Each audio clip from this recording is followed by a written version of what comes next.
Thielen, CeeDee Lamb, you really have to trust on these rookies this year for this to even work. And look at that schedule. It ain't a schedule, but it's an opponent list. Yeah.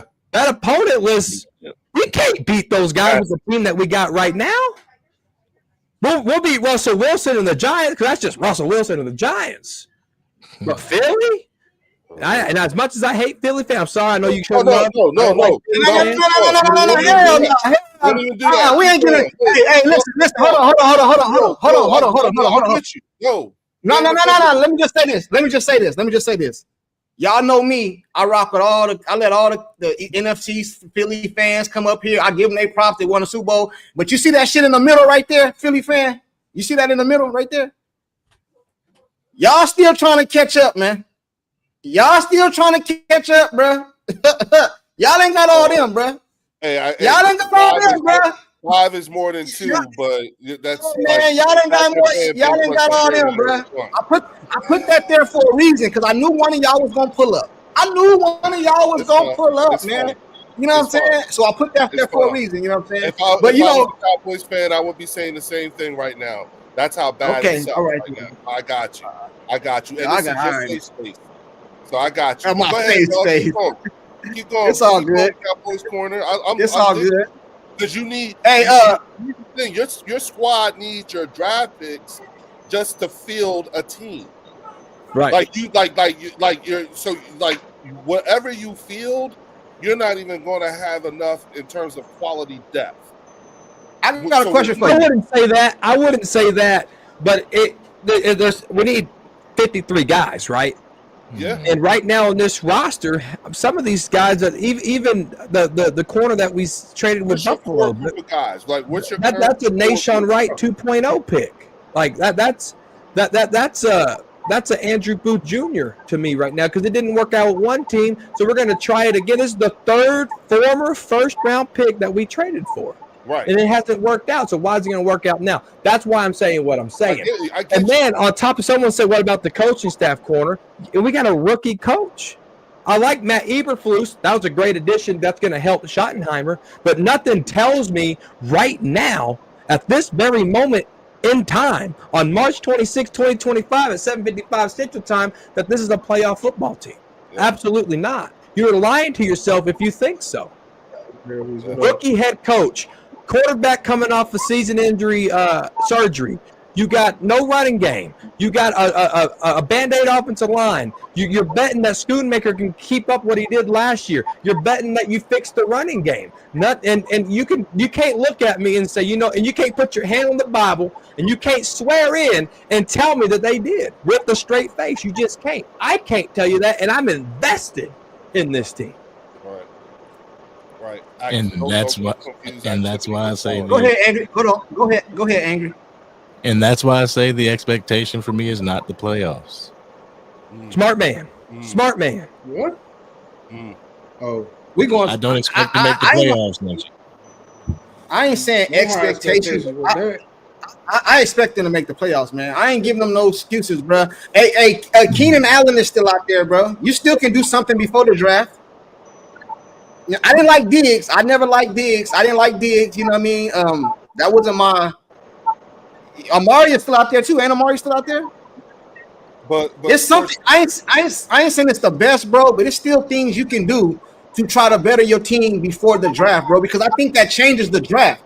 Like if you can get Amari Cooper, you might can go wide receiver second round or get running back first round. If you don't get no wide receiver, you probably got to go first round, bro. Like it's things you can do.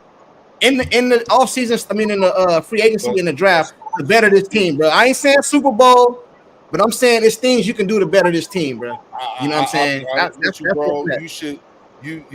think I understand where Cowboy Corner is coming from. He's thinking about the future. You see what I'm saying? Whereas it seems like you really want to win this season, and based off of the number of needs, bro, and on top of that, you act like y'all. No, but you genuine, bro. But you genuinely biased. See, you a Philly fan, so you don't want us to do good. Because even though we don't win the Super Bowl and y'all just won a Super Bowl, we always smack y'all around, bro. Always. We always smack y'all.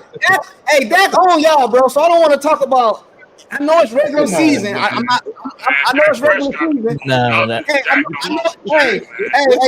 Hey, chat. I know it's regular season. They won a Super Bowl. I ain't saying. I know. I know. I'm not saying it. Like you shouldn't even do that.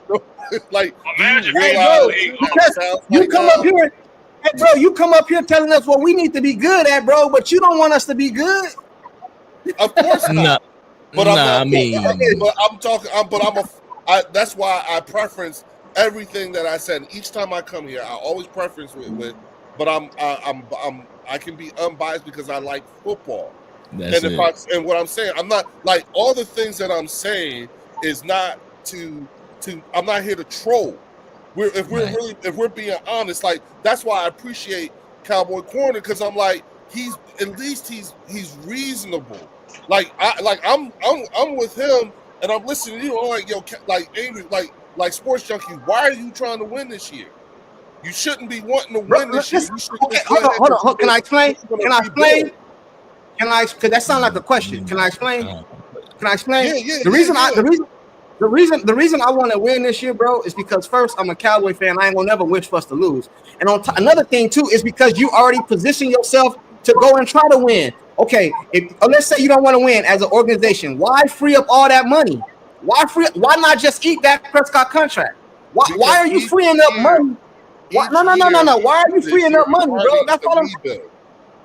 You're bro. You understand? Each year you keep doing the failed free agencies, missing on some of these draft picks. Each year this happens. You keep doing things the way Jerry is doing it. It retards the rebuild of the Dallas Cowboys.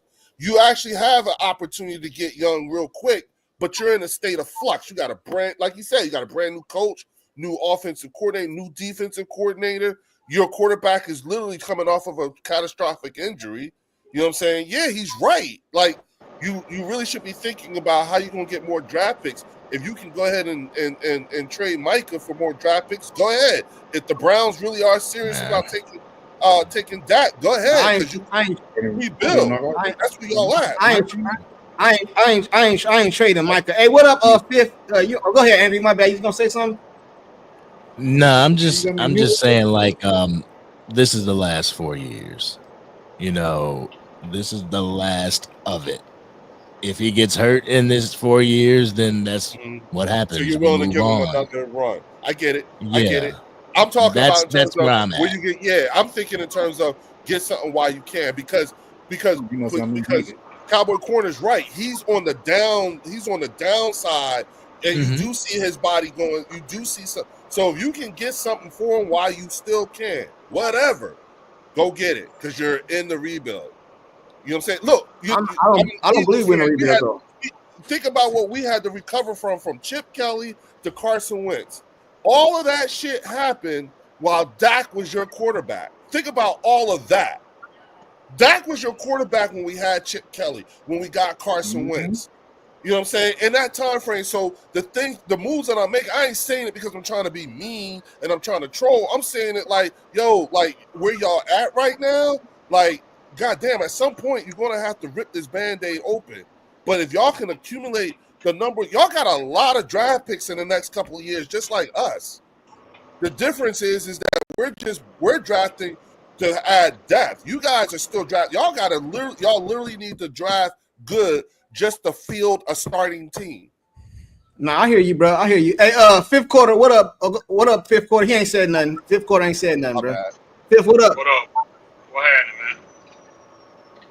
man? You pulled up, man. I know you have something to say. What's good? Y'all been talking. I just been listening, man. I ain't really have much. Anything I say would just be beating a dead horse, man. You know, same thing every week. We're not making the playoff. They shouldn't have re-signed Dak. It's all the same thing, man. We're not making the playoff. This quarterback reached his ceiling 3 years ago, man. It's over. It's over. I don't care. I don't care who you go get. It don't matter who you bring in. Keenan Allen. What does that mean? We had we had one of the best route runners. We had speedsters. We had everything. We had running backs. Everything you needed. He had a good defense. Hey, I got hold on real quick. I gotta give a shout out to Angie, man. I gotta give a shout out to. Oh, matter of fact, before I do that, hold on real quick. Before I do that, I'm sorry. Give me a second, y'all. Rock with me. You cut me off every time. My bad. I'm gonna let you go. I wanted to give a shout out to Cowdy because I didn't want to overlook him. He said, "Good show, guys." You know what I mean? Y'all was talking. I didn't want to interrupt. You feel me? But then Angie, you know what I'm saying? She say, y'all heard what she said, man. I can't let that pass, bro. You know what I'm saying? How can I do that, bro? I disturb her spirit. I appreciate it. You know what I'm saying? I can't let that go, bro. You know what I'm saying? Yeah. Hey, shout out to you for pulling up, bro. I got somebody else in the back that want to pull up, bro. You know what I'm saying? You know you always welcome over here, bro. You know what I'm saying? You respectful, you know. I don't agree with your ass though, but you know, you respectful, so it's all good, man. Hey, y'all have a good one, man. Hey, you too. Nice meeting you, brother. Yeah, good man. Hey, go ahead, Fifth. My bad, bro. Hey, thanks for the super chat, Angie. You know what I'm saying? Fuck Philly, y'all heard her. You know what I'm saying? Go ahead, Fifth. My bad, I didn't mean to interrupt you, bro. Yeah, not like I was saying. Anything I would say would just be beating a dead horse. I don't think there's anything we can do in the next few years. I don't say it to troll. I just really believe we need another quarterback. I think he reached his ceiling. At this point, I'm questioning can he get it done. I'm questioning can he stay healthy. I've seen Dak with talent. That talent y'all talk about we need. I've seen that type of talent. I see him with a defense that took away the ball more than anybody else. I've seen him with a top 6 defense, a top 10 running back, one of the best wide receivers in the league. I've seen him with all of that, and he couldn't get it done. There were times the defense did get it done, but there are times they put the ball in Dak's hands. They took it from the other team and put it in his hands. There are times where could nobody hold the city below 20, we did it. Could nobody hold San Fran below 20, we did it. And our quarterback couldn't get the job done. I just think he's reached his ceiling, and it don't matter who you bring in because when the ball boy, he's always played like a 4th round pick. He's never elevated his game. Like Corner always say, who has he elevated? Tony Romo elevated people. Who has Dak elevated? What wide receiver? I tell you one. The guy on my channel the other night said something. He said Cedric Wilson. I give you that. Him and Cedric Wilson had a connection, but I think it's because of the route. Cedric Wilson was always successful when going across the field. That's when Dak is the best. Dak is the best when he's throwing like that, and when he's on the run, in the words of OG, play action bootleg, because his legs is gone now. So his best attribute was his legs, not his arm. And I think his legs are gone. At this point, I don't know what you're going to get out of him. Maybe a few good regular season games, but this is a young man's game, and there's a lot of good quarterbacks still out there, and I just don't see him outplaying them because he couldn't even outplay Jordan Love at home. I got you. Now let me say something to that. All right, because I think right now I think we all Cowboy fans up here, right? I think Ty is a Cowboy fan too, if I'm not mistaken. We all Cowboy fans, right? So instead of talking about what Dak Prescott can't do and what he didn't do, why aren't we talking about what we need to do to try and better the team and be successful? Because like a lot, I ain't saying just from you. But hold on. I'm not coming at y'all. I'm not. Everybody got their own opinion, bro. You heard me. You heard Cowboy Connor get all his off. I let him land his plane and everything, bro. I didn't say nothing. But what I'm saying is, bro, we always talk about what he didn't do. You know what I'm saying? But like, we all still Cowboy fans. So y'all telling me y'all want to lose this year? See, that's you know what I mean? I don't. BS statement to make. Just because we tell you how we feel about the quarterback, why does that mean we want to lose? Because I don't hear nothing. I don't hear nothing to try to better the team. All I keep hearing is what happened in the past. Let's talk about the future. What about the future? What can we do? What can we? He's not the future. He's not the future. He's an immobile, inaccurate, 31-year-old quarterback that can't stay healthy, and he's never had a big arm. And it don't matter who you give him. See, you disguising, you saying help the team, but you really want to say help Dak. That's what you really want to say. There's no help. Okay, helping Dak is helping the team. If Dak is successful, the team. That's not helping the team. That's hurting the team. No, it's not. He's hurting the team. He's hurting us. Yeah. How many? So what do we do right now? So what do we do right now? You sign him. There's nothing you can do. Drop the quarterback. Wait it out. Exactly. That's my point. Nothing we can do. You always do this, bro. You had a debate and then you throw out what can you do. What's the point of the topic if we can't discuss how we feel about it? We're still able to say how we feel about it. Can we not speak about that? Speak. I'm just saying, don't take away from us. I hate when people say that. We want to win, bro. But see, we want to win. I be questioning y'all because you got up here when Cooper Rush lost to Philly and you was laughing. You were laughing. I did. You But I also but you got to put context behind that though. I also blasted. Hold on, no. I also blasted that. Hold on, bro. Hold on. We got to put context behind stuff. I also blasted that when he threw them interceptions too, though. Right? Did I do that or did I not? Talking about that. We talk about you laughing at us losing because you thought Dak would have won that one. Dak, why would you do that? Y'all about Dak, not the team. Why would you do that? We are Cowboys fans. Cooper lost, and he our quarterback too. I was about to start. Hey, hold on real quick. Hold on real quick. Hey, shout out to Angie for the super chat again. You know what I'm saying? She be showing mad love up off in here. She said, thanks for getting that trash off the screen. Y'all know Angie is direct and blunt. You know what I'm saying? Hey, Ty, what up, man? You a Cowboy fan, Ty? Yeah, I'm a Cowboy fan. You already okay. I think you no. I think you was up here before, bro, but you know, I'll be losing track. What you got on this, man?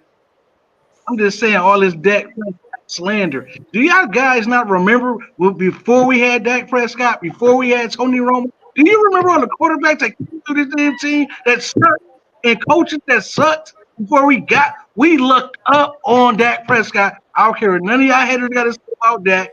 We looked up on him because if he was not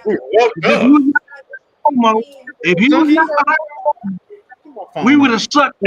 Let's keep it real for what it is. If he was right here, we would have sucked. And ain't nobody gonna argue with me on that because Tony Romo was breaking down.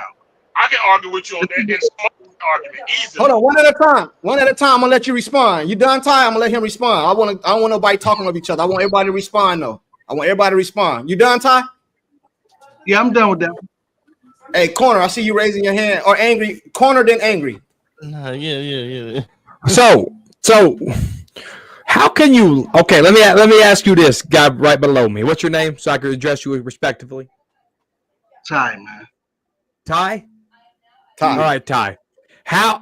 What did the quarterbacks before Dak Prescott and Romo do that Romo and Dak hasn't done? What have they done differently than those guys? Because it's been 30 years since we won anything. So how can you say we lucked out when not Romo or Dak had held, and those quarterbacks you say before held up a Lombardi trophy? Because that's what it matters the most right there. So what's the difference between those guys and these guys in the postseason?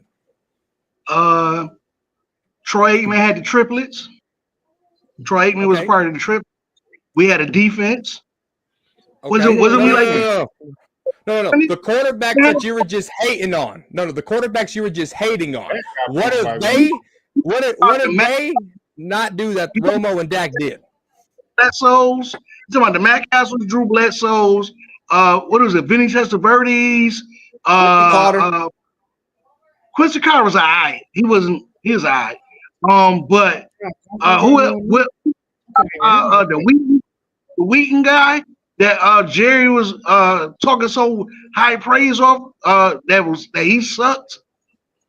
We lucked up on Dak Prescott, man. And the only reason I say that we lucked up on him is because when Romo went down, we didn't know we wouldn't have knew nothing about Dak if Kellen Moore didn't go down. Kellen Moore went down too, remember? Dak came in, but Dak had a running game. That's the difference. So we don't have a running game.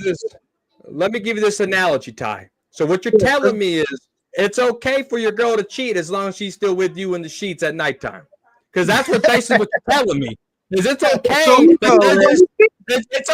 that they're doing this, and this, but as long as I'm getting mine, I'm okay with it. The only thing Dak and Romo has done is kept this team in the news. Other than that, they haven't done anything.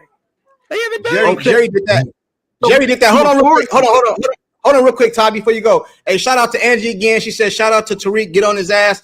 Shout out to Angie, man. You know, much love to Angie. But Cowboy Corner, I know somebody in the chat said you said CeeDee Lamb was a dog. I lost the comment. I'm sorry. I forgot. I wanted to give you credit for saying it. But they said you said CeeDee Lamb was a dog, but he got punked in the playoffs against Green Bay when they pushed him in the back. What do you say to that? But you got his jersey. What do you say to that? So everyone reacts differently, right? What was the score? What was the time? What was the scenario?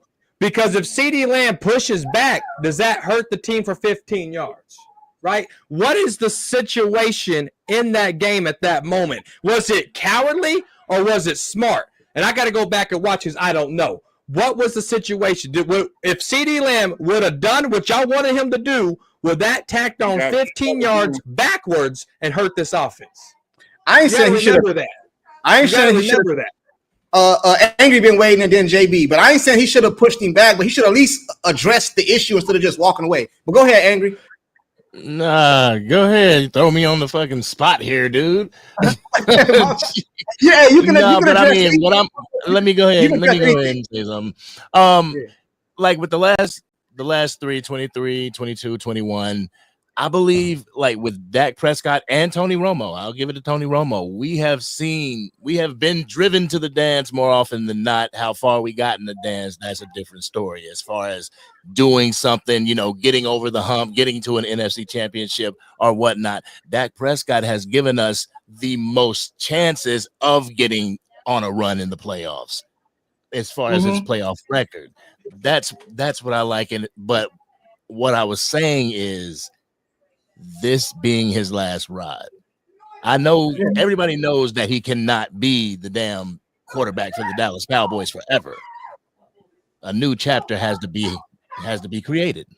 So this last 4 years, get your quarterback for the future because they've already signed him. They signed the contract. We can't go backwards. Yes, they shouldn't have signed him or whatever. Get your backup quarterback that can double as your backup and the person that's going to be the face of the franchise moving forward. I just don't like the whole drastic move, the drastic drop off a cliff and let's see what happens when we get there. That's the thing I don't like. The reactionary decisions by the Jones family. This is something that they can actually think out instead of doing a irrational move. You know what I'm saying? I got a question. Go ahead, Angry. Go ahead. I got a question for everybody on this panel. And I want to go around the board. You know what I'm saying? Let's start with fifth. I mean, JB ain't said nothing. So let's start with JB and then let's go tie corner around the panel like that. But I want the answers to be like 15 seconds, bro. Like 10 seconds, 15 seconds, right? I got a question for everybody on this panel. It's a super chat actually from Angie again, 999 super chat. Does the panel hold the front office accountable at all? You know what I'm saying? We're going to start with JB. Man. JB first, man. JB, make it quick. 10 seconds. Explain. Does the panel hold the front office accountable at all, or is it just Dak fault? Go ahead, JB. Yeah, I give him about 30% blame, 70% Dak. So 70% Dak, 30% front office. Yeah. Okay. All right. I guess. Okay. Ty. Man, 80, man. Damn near 90% front office, 10% Dak, because Dak doesn't pick the players on his team. He's just a player like everybody else, man. It just doesn't make sense to me, man. I agree with you, but the thing I was going to say to add on to what JB said, I noticed you didn't say nobody else. It wasn't 70% front office, 10% Dak, the rest of the team. You didn't get the rest of the team, no percentage. It's just all Dak, and that's the problem I be having with y'all. But go ahead, Cowboy Corner. Man, I need more than 10 seconds to break this down. But but no, when you look at the Joneses, right, like it's almost like you can't have your cake and eat it too, right? Because the Joneses have put this team in a situation to win. We talk about where we were going, right? Ty talked about the relevancy of if it wasn't for this guy, we wouldn't be relevant. But I think when you talk about the whole, right? CeeDee Lamb having 1,800 yards, the yak that CeeDee Lamb has had in his career as a Cowboy, right? When you look at the Ezekiel Elliott and what he did in the first 4 years of his career, right? When we look at all this and we look at the puzzle pieces, there's a common denominator here, right? And it's the guy that's throwing the football, who's wide-eyed and throwing picks in the playoffs. But to answer the question solely, it is on the front office because they keep this quarterback around. It's 100% on the front office. They're keeping this quarterback around for not being aggressive in free agency, It is what it is. If this front office was competent, they would see what the minority sees, and how easy it is to distract Cowboy fans. Sports Junkie, you fell into the bait, dog. And I'll tell you why. You just brought up they restructured all that money and didn't do nothing with it. You fell for the bait. The move of moving Dak Prescott's money, that was the all-in from last year. It was just interpreted different. You fell for the bait because Jerry said all-in last year. You said, "Oh, what are we gonna do? I can't wait. Let's see what happens." They didn't do anything. Oh, they just moved all this money. Let's see what happens. And they signed C+ players. It was a bait move, and fans fell for it. It's 100% on the front office. But when I look at the puzzle pieces that are moving, there's one common denominator that keeps that boat sinking in the playoffs. And I believe you say it's Dak. I believe it's Jerry. He's the common denominator since he bought the team. Hey, Angry, what up, though? What you got, Angry? You know me. Y'all know how I go.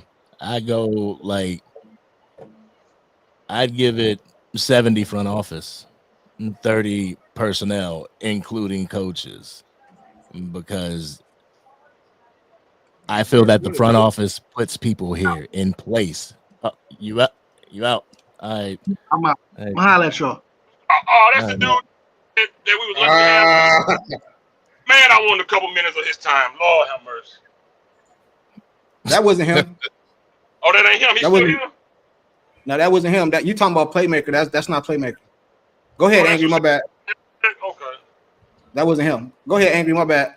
Man, I forgot what I was saying. Fucking A, man. You're talking about the front office and the panel. Thank you. 70. The front office is 70. The coaches and players are 30 because I believe that the players are here to do what the front office puts them here to do. They put the coaches here to make a scheme in order for the team to succeed. And the coaches are put here to make the quarterback succeed, to make that scheme around the quarterback for him to succeed in that scheme. I believe Mike McCarthy didn't really know. Did we put all the trust in Jason Garrett and Mike McCarthy to get that done? You know, you see the coaches that are in the Super Bowls, you know, they're pretty good head coaching minds. You know, like, I mean, Nick Sirianni, it is what it is. But as far as like the GMs and stuff like that, let's take Philly, for instance. Philly goes out and does their thing. They bring players to the team. They do what they have to do in order to better the team each and every season. The Cowboys subtract players, you know, and it ain't the GM that's fighting for his job. It's just Jerry Jones subtracting players, thinking that he is smarter. He's the smartest guy in the room. But as far as like going down there and executing, I'm not gonna exonerate any of the players from any type of responsibility, because at the end of the day, what you're given is what you have to execute. You know what I'm saying? I got you, man. I think Fifth, you didn't answer this question on the screen. Does the panel hold the front office accountable at all? As far as percentage, I would probably go 70-30, 70 Dak, 30 the office. Exactly. And my 30 for the office is because they ain't got rid of him when they should. He should have been gone. Dak should have been gone. Let me say something real quick, and I gotta go. Listen, do you understand that this man has been through more coaches and players than any quarterback I can name? Now you tell me what's the true denominator. What's the true denominator? When you had more 3 head coaches, offensive coordinators, wide receiver coaches, running back, when you had all giving up first rounds for this dude, bringing in other, when you had all that and you still lose, but you the only one. He's the only guy still there from 2016 to now. Coaches or players, he's the only guy still there. Tell me, how is he not the bigger problem? Tell me how he's not the bigger problem. If a girl done been with 5 dudes, baby, it's you at this point. It's you. Maybe a pH balance off or something else going on. It's you. It's the PH bounce. Players than anybody in 10 seasons. We still talking about it's not him. Yep. Get it done. And I'm a true Cowboy fan. That's why I'm passionate. And I get mad when people like Junkie, who know football, know better, but your stubbornness and your blind loyalty to one guy, not the team, one guy gets in the way of what we need to be. Because you want to draft players for him. Now watch when Shoddy failed. Y'all gonna blame the front office for not bringing a veteran coach instead of bringing. Y'all Shoddy gonna take the fall, like Garrett, like McCarthy, like Hand, like our last offensive coordinator, like our other coordinator just won a Super Bowl. He just won a Super Bowl in Philly. How many players left won Super Bowls? But y'all still want wobbly legs out there, man. Y'all gonna get what y'all asking for the next 3-4 seasons, and y'all still gonna have blind loyalty to this dude. And I agree with the radio voice. I respect you, brother, but to say this is the last 4, man, that hurt, bro. The last 4, it should have been 4 years ago. It's not though. That's what I'm saying. It's not though. The reality of it all is that it's not. They signed him for 4 more years, so there's 4 left. If they can get off of him, they're gonna get off of him. But at the end of the day, the contract is the contract. You know, right? So I'm thinking, I'm thinking now is like, all right, what do we do with Dak? I believe in Dak. You know, I believe that he can get us there. But that's me being optimistic. I'm an optimistic Cowboy. But by us saying that though, y'all say it's blind loyalty. But I want to give a shout out to Angie again for the super chat. She got a question for Cowboy Corner. Cowboy Corner. Angie says she's a big supporter of the channel. You know what I'm saying? But she's a loyalty Cowboy fan. So she got a question for you, Cowboy Corner. Speak on how many times the wide receiver struggled at getting separation. See, this is a talking point that's not in their favor, okay? So it's difficult to pinpoint a single win rate for the Cowboys wide receiver separation in terms of a precise stat, right? But if you look at Jalen Tolbert, if you look at Jalen Brooks, they have shown strong winning rate abilities. Brandon Cooks, Kevontae Turpin, not so. So if you look at the individual win rate of Jalen Smith, it's actually 75%. Brandon Cooks is 57%, Jalen Brooks is 65%, and Kevontae Turpin's win rate is 38%. You look at the dog that I spoke on with CeeDee Lamb, his yard separation is 1.5 yards, right? And so when you look at that as a whole, it's just an excuse. Oh, what about the separation? There's college open, there's Canada open, there's UCFL open, and there's NFL open. And the quarterback has to have it here to be able to hit the open. So he might be open for that window where your quarterback has to throw it. And next thing you know, your quarterback's scared to throw it. And we've seen that a lot. But we're not going to talk about that. Let's talk about the separation issue. The wide receivers, guys, do not have a separation issue.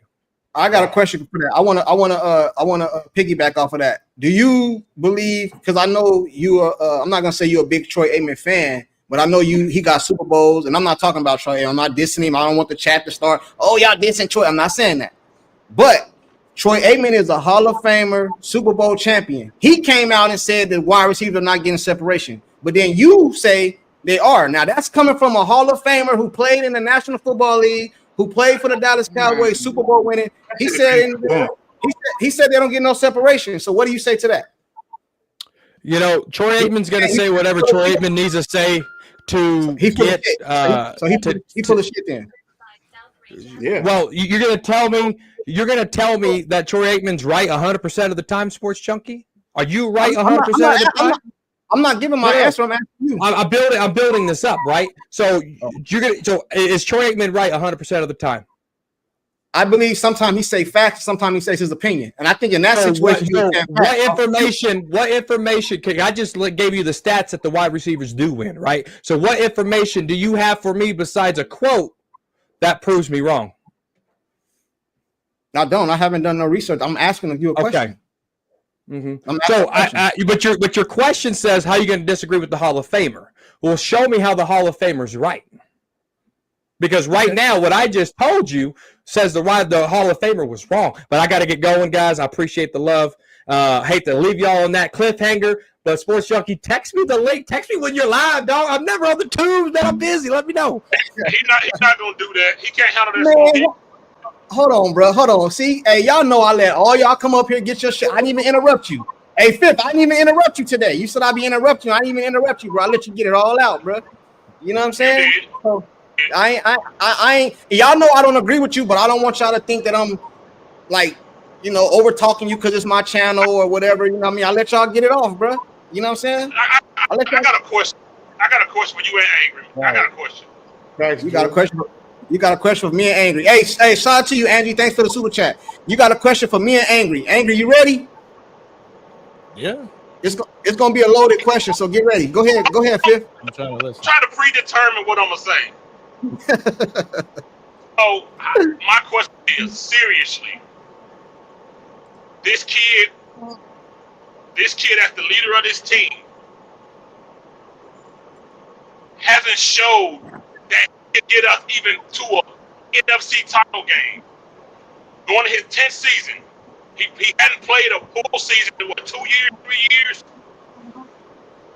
Why are you? What has he displayed that still makes you guys believe?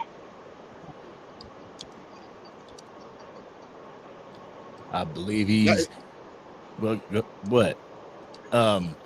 I believe his leadership skills are up to par. His leadership skills are there. He's not pinpoint accurate, but he does get the receivers the ball. He gets the receivers in positions where they can only catch the ball. He's not as mobile as he used to be, no, but I don't expect my quarterbacks to be, Jaden Daniels. I don't expect that. But I think I see it's like in the Tampa Bay game, I saw his grit. In the Green Bay game that they lost, I saw his grit. I saw his determination. 2023, whenever everybody got the NFC East hats and he didn't put the hat on, there's a lot of people that took that as a negative. I took that as a positive. Like, there's more out there that we can get. And he refused to put that hat on. Leaders are gravitated to, you know what I'm saying? And the team, people could say, they could speak their feelings and be like, well, the team don't gravitate to him. Like, guys, let's get serious. And as far as like the quarterback position, I believe the quarterback position is one of those positions that you have to have that confidence in. Like, the more people, like, if the whole team is talking negative about him, get rid of him.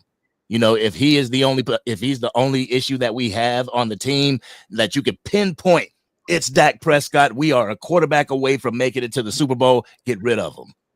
But we over here trying to plug 50,000 leaks and just focus tunnel vision on this one leak, a leak that might have gotten you to that 12-5 situation those 3 years.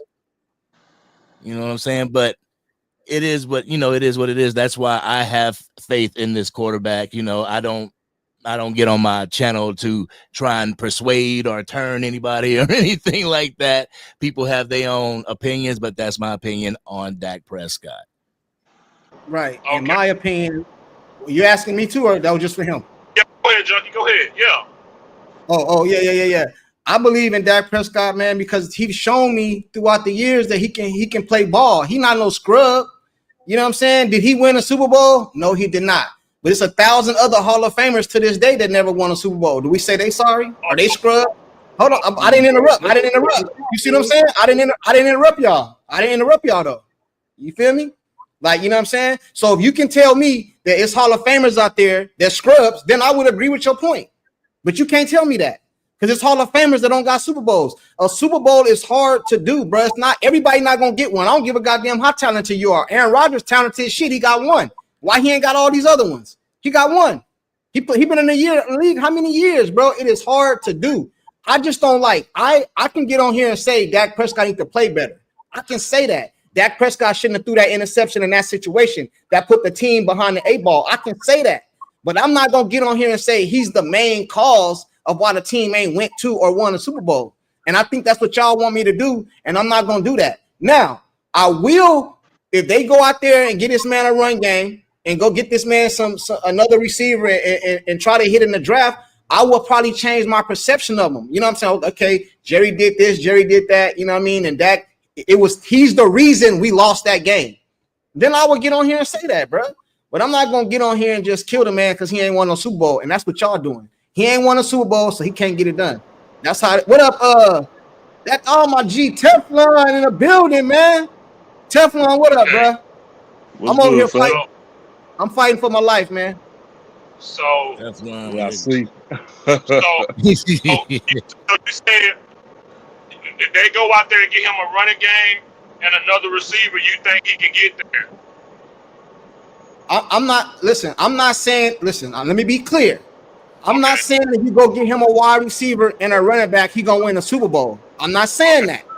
I'm saying you will put him in the best position to be successful, like all these other teams is doing for their organization. I don't believe Jalen Hurts is like a way better quarterback than Dak. I don't even believe he's a better quarterback than Dak. But I believe he got a Super. Hold on. But I believe he got a Super Bowl, so I can't say nothing about him. He got one of them things. What you just did. No, I'm not shitting on him, bro. But I'm saying his organization put him in the best position to be successful. What up, Angry? Go ahead, Angry. Okay. Go ahead, Angry. Nah, I just blacked out. I didn't see. Did anybody see that, or was that just me? Was that just my screen? So let me ask you this for the whole panel. Has Jerry ever put Dak in the best position to win? Yes. Thank you. I appreciate that. That's one person. Teflon, what you got on this, man? On what Fifth just said? Yeah. Oh man, y'all know I stay on Jerry Jones now neck, bro. I don't like giving that dude no credit. But I don't know, man. Maybe 2016. You know what I'm saying? That wasn't his team. Like, that was Tony Romo's team. Yeah, that was Tony Romo's team. That wasn't for him. That was for Romo. no, I know it was for Romo, but Dak played, so I'm saying that may have been okay. So you saying in Dak's tenure? Is Dak tenure, has Jerry ever put enough pieces around him to get to the big one? When did they trade for Coop? 2018. What year was that? 2018. That might have been the year. That might have been the year when Jerry now 2020, 2021, 2022, 2023. Let me say this. Let me say this, and I'm gonna get out of here. It's time to build a team. Tony Romo went to Jerry. I need an offensive line. They killing me. He got him his offensive line. He got him his running back. We already had 88. 2014 season, it showed that the no catch or whatever. But it took time to build up that 2014 team. Dez Bryant 16 touchdown, T. Will 8, Jason Witten 5, Kevin Escobar 4, DeMarco Murray 16 or 78, however many 100 yards he had. One of the best offensive line assembled. That's what Jerry Jones took 3-4 years to build. He literally did that again. Zeke, Tony Pollard, with CeeDee Lamb, giving up a first-round pick. And 21, 22, and 23 season showed that he was trying to mirror what he did for Romo with Prescott. Hey, for Phil. 3 years, okay, go ahead. My bad. I don't mean to interrupt you. Go ahead. For 3 years, our defense was top 10 in takeaways. For 3 years. 2020, our two running backs combined for 2,000 yards, 1,900 yards. Tony Pollard was top 10, and he wasn't even the number one running back. We had two wide receivers that almost had 1,000 yards. We got to the 49ers game, and our quarterback went to sleep. All right. Hey, I don't mean to cut you off, but to be the best, and he failed. Wait a minute. What year are you talking about? 22. 22? Wasn't that the year McCarthy said he sensed we were scared? No, McCarthy said that in Green Bay. He said the players seemed like they were ready. That was Green Bay. Hey, Phil, I got a question. No. That was the San Francisco game here in Dallas. The San Francisco playoff game. No. Hey, Fifth. Hey, What's up, can you answer this question on the screen? I just want to get an answer for this. Okay, let me see what it say. Read it. I can't read my. Zach Wilson is better than that. It says Zach Wilson is better than Dak. Do you agree with that? Who is that? Yeah, exactly. Zach Wilson. I don't know. I'm just saying that's somebody from your panel, though. I think he's from your channel. Who is Zach Wilson? Zach Wilson was the quarterback for the New York Jets before. For the Jets? Oh, the quarterback for the Jets? I don't watch nobody else. I don't know, man. Right. I don't watch nobody else. See, I'm not like y'all. See, I can't come here and talk about another quarterback ain't winning or what. I watch Dallas. I don't know about them. I don't know. I don't know who Zach Wilson is. I don't care. It don't matter. I'm talking about number 4. I don't care who's better. In the moment, I need you to be better. See for that one night, Buster Douglas need to be better than Mike Tyson. Just for that one night. I don't care if Dak not better than Jalen. I don't care if he's not better than Mahomes. We needed him to be better than Brock Purdy. He didn't do it. Our defense gave him a chance that he didn't do it. Like you said, the Super Bowls are hard to win. We had a chance. We had a tight window to get to the next level, and our QB elevated us. He couldn't do it. He had all the recipes he need. Our defense said they not score like they normally do. We not let them score 30 like they normally do. We held them to 19, and what our offense do? Kick 3 field goals. I get it. Go ahead, Angry. Go ahead, Angry. I just got a question because it really seems like in these type of arguments, Green Bay and the 49ers games are used as an example. What about the other games? The other playoff games, whether they were win or a loss. What about those other games?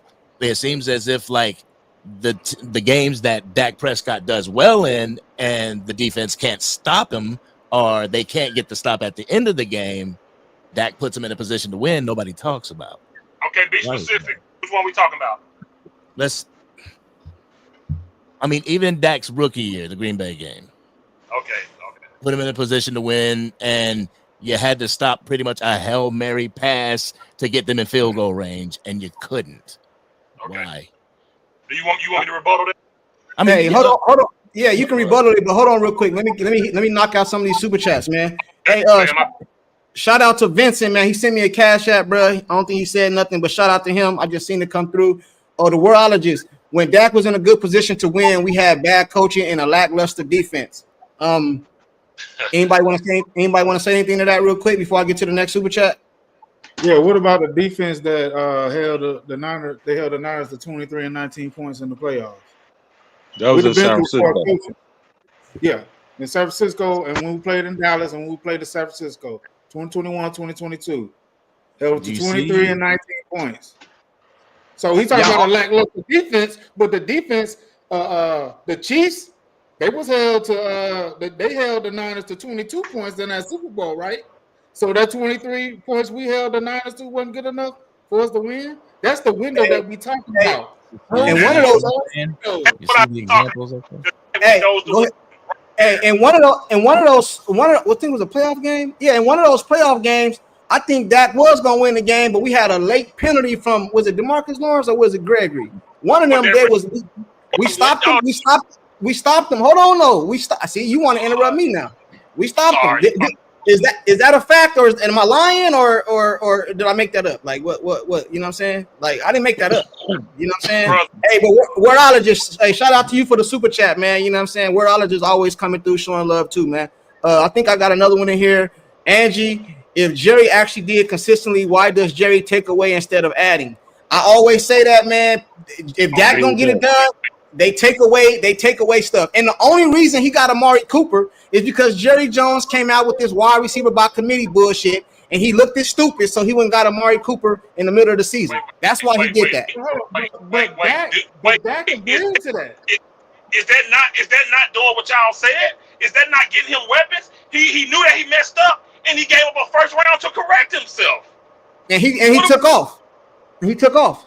Oh, but he didn't win the Super Bowl. My bad. He didn't win the Super Bowl. I forgot. If you don't win the Super Bowl, you had a terrible season. You supposed to get cut. Hey, you know what? 31 other quarterbacks this year should get released and traded because they ain't win no Super Bowl. They ain't win no Super Bowl. Hey, according to y'all logic, that's how it should be, bro. You know what I'm saying? Shout out to Angie for the super chat. Hold on real quick, Fifth. Let me get through these and I'll let you go, bro. Let me get through these. Shout out for Angie. You know what I'm saying? Wordology again. top 10 in takeaways and 32 in run defense. Couldn't stop a nosebleed. Hey, Okay. is that opinion or is that facts? I don't know. I'm asking. Duncan, They you held read 23 and 19 points. I'm asking. I ain't saying. I'm asking the question, bro. What y'all get mad at me for? Message you read feeds into your logic. Every single one. Hey, bro, I gotta give shout out to the super chat. What you want me to do? You go back to Angry mentioned the 2016 Green Bay game. Angry, do you understand? Hold on, Phil. Hold on. I'm gonna let you get it off. I promise, bro. But I want to get through these before they build up. You know what I'm saying? So shout out to Wordologist, and I think it's one more, if I ain't mistaken. Okay, so that one right there. What does that matter when we hold Kansas who was busting 30 plus on teams to 20, and we hold the 49ers who was busting 35 on teams to 19? What does that mean when we stopped both of those teams when we needed to, and Dak didn't get it done either time? So what does that message mean when we stopped two of the highest scoring teams in the NFL and our quarterback stuck it up? What does that message mean? It's irrelevant. It's irrelevant when we stop two of the highest scoring teams in the NFL. Our defense did the job that night. That's what I'm telling y'all. It's about the night I need you to show up. The night we need what they did, and our quarterback had the iPad and sat on the bench. Don't tell me about no 30-second and nothing. The night we needed them to be good, what did they do? They was good. And what did our quarterback do? What did he do? He grabbed his tag. He threw picks. All right, hold on. I got one more super chat. I got one more super chat, but it kind of goes into what you just saying, Fifth, right now. You know what I'm saying? Shout out to Wordologist. It's another one from Wordologist. Salute to you, bro. He said any quarterback that has to score 40 a game for his team to win is not the problem. What you say to that? Oh, okay. Check this out. Dak Prescott threw 60 passes in that Green Bay playoff game. Why? Because he threw Green Bay a touchdown before he threw his own team one, a pick six. Then what else he did? He threw another one. You know how long it took us to score in that game? We got the ball back. You do get the ball back, right? You do get the ball back after the other team score. We got so far behind because he up. He had to throw 60 passes to even look like a decent quarterback. That's why you got to score 40, because you get so far behind because you're throwing picks and you're still up. Do you said they started in a playoff game? They said they started, they had killed us already. Come on, man. Y'all got to talk. Stop taking it personal with Dak, bro, and worry about this team. He's hurting us. I'm telling y'all. Go ahead, Angry. I want to get this about that 2016 playoff game that Angry brought up. Yeah, man. please. Thank you. Go ahead. Brother, Dak Prescott scored 0 points in the third. First of all, I'm not going to congratulate you. If you set my house on fire, I'm not going to congratulate you for putting it out. Dak was the reason that on fire anyway. Why would I congrats him for putting the fire out? He's cooking, boy. He couldn't score. He couldn't get the field. So don't tell me what he did at the end of the game when the defense let a Hail Mary go. Dak had to send the team to hell anyway. Mary don't even matter though. We was already done. Dak didn't play good. He was a rookie. So I don't put it on him. That's why I never bring that game up. Dak played good in the Seahawks playoff game. I give him that. He played good. I liked it that. It's just not consistent enough to get the NFL is a tight window of winning, and you got to seize the moment. And he's the number one guy on the team. Don't tell me you gonna blame the whole team. When we win, Dak gonna get the credit. If we lose on everybody else, no, I'm blaming him and whoever else when we lose. And when that playoff game, I got on my channel and said defense stunk it up. Dak stunk it up. So I don't really put a lot of stock in that 2016 game because he was young and Rodgers was a veteran. But it was a lot of score. He didn't score. He scored 0 points in the third quarter. See y'all like because he's a nice guy, man. He do a lot of community work. Scored 10 in the second and 18 in the fourth.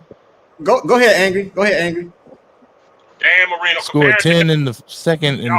Y'all are crazy. What?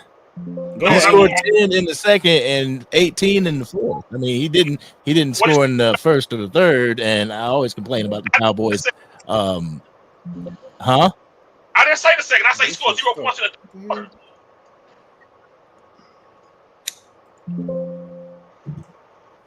I didn't say you said second. What I was saying was that he scored. Well, the offense scored a touchdown in the second and the field goal, but then they scored in the fourth quarter too. I mean, I've always complained about the Dallas Cowboys starting out slow during the game. Is that just the Dallas Cowboys quarterback, or could that be schemed involved as well? I believe the Dallas Cowboys, since Dak Prescott has come into the league, is 2-5. I don't believe Dak is 2-5. I believe the team. Y'all keep telling me to put blame on Dak, but I'm telling y'all it's the team is 2-5, not Dak Prescott. The team is 2-5. It ain't just him, bro. Go ahead, Teflon. You ain't saying. Go ahead, man. Go ahead. I believe that the front office has failed all of us, including the players.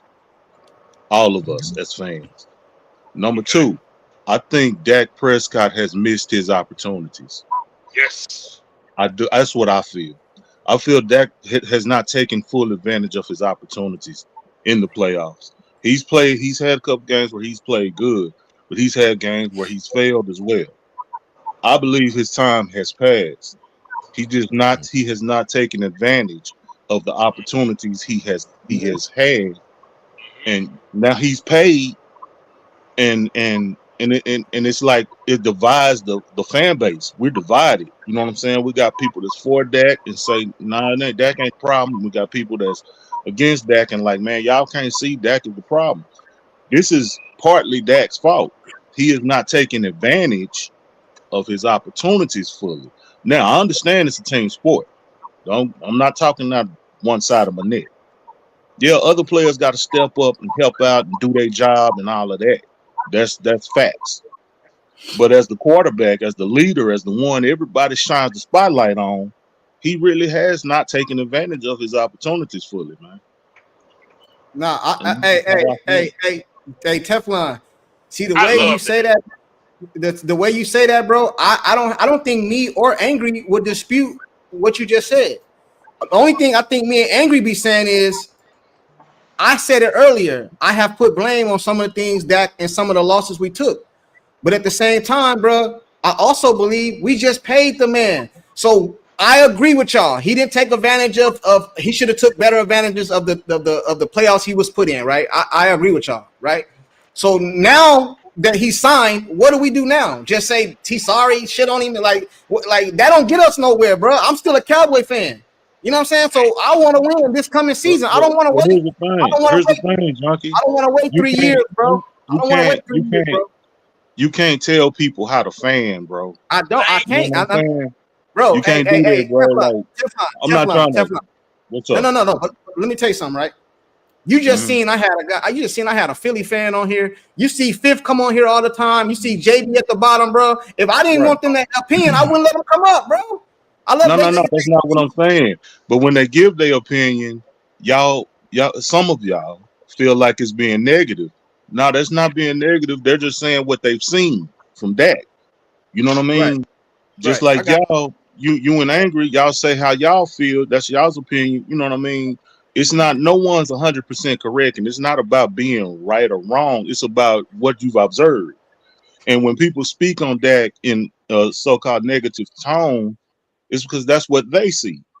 When people speak on Dak in a positive tone, that's because that's what they see. That's how they feel. And it's caused divisiveness in the fan base that is huge. You know what I'm saying? I blame all that on the front office. Yeah, I do too. But I don't believe, like, even with Fifth, me and him go back and forth. I be on his channel. But I attack Fifth quarter. I attack him.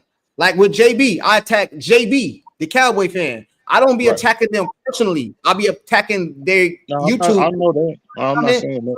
So I just don't believe, bro. I feel like this, man. I want the Cowboys to win now, bro. Yeah. From the way some people talk, I'm not saying nobody particular, but the way some people talk, they have given up. Like he ain't gonna get it done. So I throw in the towel till he gone. That's not my perspective, bro. You know what I'm saying? Like I haven't thrown in the towel. Because I want to win now, bro, and I personally, I'm not knocking you for that, bro. I'm not knocking you for that. Yeah, it's just like I'm not knocking Filth. I'm not knocking Filth or JB or nobody. I argue with Corner. I don't agree with Corner about Osa, and that's my brother. We argue to death. But some people was hate, like JB, the Cowboy fan. He hated, bro. You know what I'm saying? Yeah, man. Hey, man. Some people I'll be that. I'm gonna continue to hate on him until he out of here too. I'm not a hater. I just, as a Cowboy fan, done with Romo, I want him to go. When I wanted Zeke to go, I do this with all the players. When I feel like I want them gone, and now I feel that about Dak. But fans have a certain attachment because they all of a sudden now quarterbacks don't exist no more. Philly drafted Carson Wentz first round, top 5. They say he sucked. Get him out of here. They didn't want to. Get him out of here. And he was the first. Let me ask y'all this: do y'all agree with this? That's what teams do. Anybody can be replaced, bro. This man can't win nothing. Get Philly. What Jalen came in and did. You can say what you want about can be replaced. Hey, Fib, you might have didn't hear this, but before you got on, I asked Angry a question. I said, Angry, if I told you we can draft any quarterback, no matter who name it is, we can draft any quarterback, and we're gonna go to the NFC Championship this game, but Dak Prescott gotta go and sit on the bench. Would you take that deal? You know what he said? Let me ask you what you think he said, Fib. He probably said, yeah. Exactly. We'll sit Dak Prescott ass down if we want to win, but we can't tell hindsight, right? So right now, our quarterback is Dak Prescott, and I personally don't believe you got to have the best quarterback in the league to win Super Bowls because we've seen it. We've seen the Joe Flacco's. We've seen we've seen other quarterbacks less talented than Dak win Super Bowls because they had a structured team around them, bro. You know what I'm saying? Flat out, bro. You know what I'm saying? That's how I see it, and that's the way I feel, bro. What you got to say, Angry? I don't know. I just look at it like I'm not where you guys are yet. You know, you guys have seen enough. I haven't seen enough. You know what I'm saying? So I haven't gotten there yet. There's a lot of Cowboys fans, a majority of Cowboys fans who haven't gotten there yet. Yeah. So instead of I think the frustration comes in when these debates happen. Because I think the lead commander said I look like a fish out of water because I just think these debates are pointless. They're just like the Jordan versus LeBron debate. Exactly. They're pointless. Like, why are we having these debates when all we want to do, when every single person on this panel wants the Dallas Cowboys just to win? I think it's cool though. Right. We're gonna get to that right now. But I think that we all can have our own opinion, debate. I hate that. I don't hate that, as long as we don't make it personal. You know what I'm saying? Like, a lot of people might not know this in the chat, but I know fifth quarter phone number, bro. Y'all might think we go at it right here, but I talked to him behind the scenes. You know what I'm saying? I don't agree with that dude, and I ain't gonna never agree with him. And he know that. It ain't personal. It ain't personal between me and him. When it become personal is when and I think a lot of times it be the people in the chat, because the people in the chat, I ain't talking about y'all in the chat now, but sometimes what happens is the people in the chat don't understand the relationship you have with the people on the panel, and they get this dude off of here. He's sorry, he sucked, he this, he that, and they don't understand that we actually talk behind the scenes. They just had their own opinion that I don't agree with. Hey, you know what I'm saying? Debating ain't the problem. It's the personal is the problem. You know what I'm saying? I'm gonna show y'all the logic.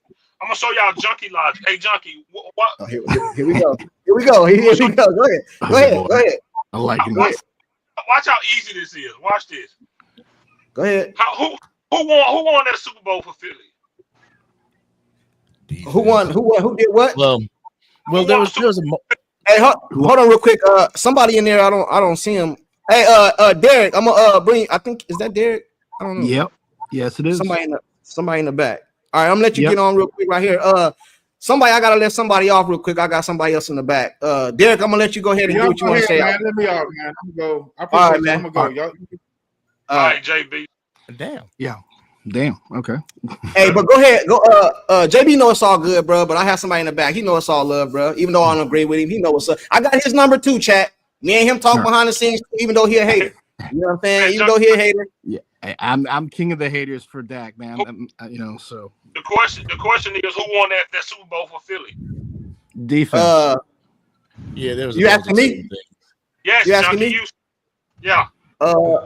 See, I see you trying to bait me, but I'm gonna give it to you. You trying to bait me? Okay, hold on. You trying to bait me, man? I know what you're doing, bro. I know what you're doing, bro. You're trying to bait me, bro. But I'm gonna give it to you. Hey, Philly, I'm gonna answer, bro. You just want a yes or no, right? You ain't gonna let me explain or nothing. You just want a yes or no. Explain how you need. I'm not going to explain it to you, but you know what I'm gonna say already because I told you this already. I believe the defensive line had the most responsibility for Philadelphia winning that Super Bowl. Okay, what about that last Super Bowl Baltimore won? Defense. The defense. You talking about the Ray Lewis? Yes. Yeah. And that Broncos. Hold on. And Dak was better than that quarterback. But go ahead. And that Broncos Super Bowl against Cam Newton. And Dak was better than that. Dak was better than that quarterback. Peyton, man. At that time, hold on though. You let me explain. At that time, that Peyton Manning. I'm not talking about overall Peyton Manning. No. Hold on. Wait. All right, go ahead. Sorry. What about the Tampa Bay Super Bowl? So who was it? Was it defense in that Broncos game? Yeah, DeMarcus Ware and all them boys. Yeah. Mm-hmm. So the Broncos defense, Baltimore defense, Philly defense, but you jumping on my channel saying first round you want to drop a skill player for Dak. Two skill positions. First two rounds. Don't forget the second round. Let you know, elite defenses win Super Bowl, not skill. Why would you want to players when you know what win the Super Bowl? You want me to answer, or you want to answer? Yes. Okay, cool. I want to make sure you're done. I don't want you to cut me off. Not gonna say a word. Okay, cool. The reason I want to go skill positions because you ain't paid Micah yet, so you don't put most of your money on the offensive side of the ball, right? So I don't believe personally you can fix both sides of the ball in one off season.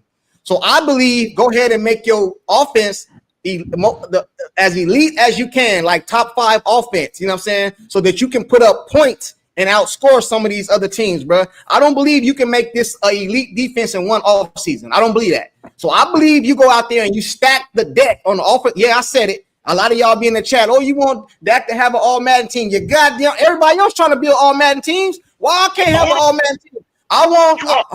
You interrupted me. You interrupted me though. You're being rude. You're being rude. You know what I'm saying? So I want them to stack the deck on the offensive side of the ball because that's where most of your money is. Why am I wrong for that? I just seen whether they're gonna be good or not.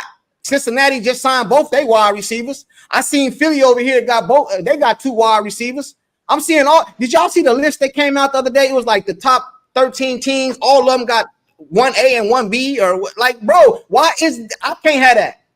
That's all I be saying, bro. So I hope that answers your question, man. Cornerback on. That's the most ridiculous answer ever. How you say you don't know? You say you don't know Cincinnati gonna win or not, but they paid both of their guys. Because the way they did, they made them as I don't listen because I don't want them to pay a wide receiver the way they just paid both those wide receivers. Listen, the wide receiver I want to come in right now, I'm not asking him to go for 1,600 yards, 15 touchdowns. I just want a wide receiver that can take some of the pressure off of CD Lamb, bro. You can get that in free agent. You can get that in free agency for not a big contract like T. Higgins, and you can draft a wide receiver. Why am I wrong for that? Uncensored told me to tell you, you need an elite defense when the quarterback is not great. Yep. That's true. That's by Peyton Manning won good. You said Dak was better than him. You said he better than Hurts. Okay, cool. The defense has stepped up and won. Why are you missing the point? Why you want to draft skill players when your quarterback is not elite? Draft the defense, help him win. Oh, defense won this. You didn't. Obviously, you didn't hear my. Obviously, you didn't hear my answer. You didn't hear my answer. I just told you. Hold on. I just told you that I don't believe you can fix both sides of the ball in one off season. Hold that thought real quick. Hey, shout out to Angie. Hold on. I'm gonna get to you. I promise you next, dog. Shout out to Angie. She said they don't know how to hold Dak accountable and still support him as Cowboys quarterback. Buddy up there taking it personal as I don't know who she's referring to. I don't know if she's referring to the 5th, but I agree with you, Angie. I'm not mad at them for critiquing Dak. I'm not. I promise I'm not. I let them say what you see. They come up here. I don't be tripping off their opinion. Yo, chat. This is how I talk, man. I'm just a loud person. Yeah. It's all good. Go ahead. Go ahead.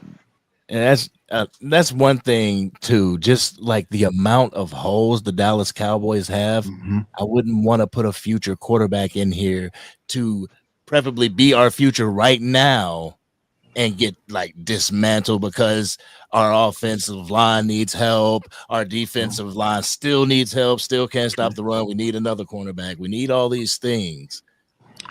Get these things in these last years. Get these things that a quarterback like a Shadur Sanders. I know we're not going to get him this draft, but like a Shadur Sanders, like a top draft pick or whatever, get him, bring him in toward the end of Dak's contract, and continue to move on, continue to move fluent. I'm not the type of person that's going to quit my job and not have nothing behind me. Right. I agree with you 100%, man. You know what I'm saying? And what do you think about matter of fact, I don't want to ask Angry. I want to ask hold on, because he ain't said nothing. Hey, bro, these 3 of the people in here it's from your chat. See, I'm an equal opportunities, bro. I'm on equal opportunities. Hey, I think his name is Derek.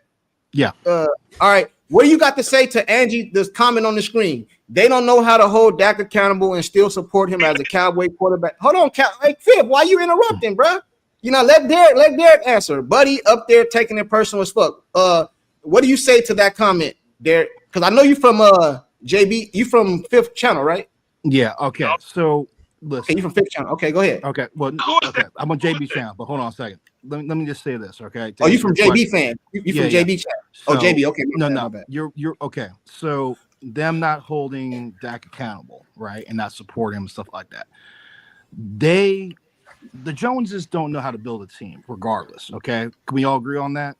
Yes, sir. I think we can all agree on that. We can all agree on that, okay? Because it's built top heavy, all that stuff, and in this contract, I bought into the delusion that going in this year that they finally understood what was going on, because you saw some of the things that they were doing this past season going in, and I really thought, okay, they realized that we can't afford to do all this crap.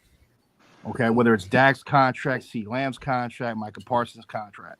And you saw how they held it towards the end, which is September, when they signed Dak. I really thought this, okay, we can't afford to do that. Because forget Dak Prescott for 1 second. These quarterback contracts are getting out of hand. Would you all agree with that?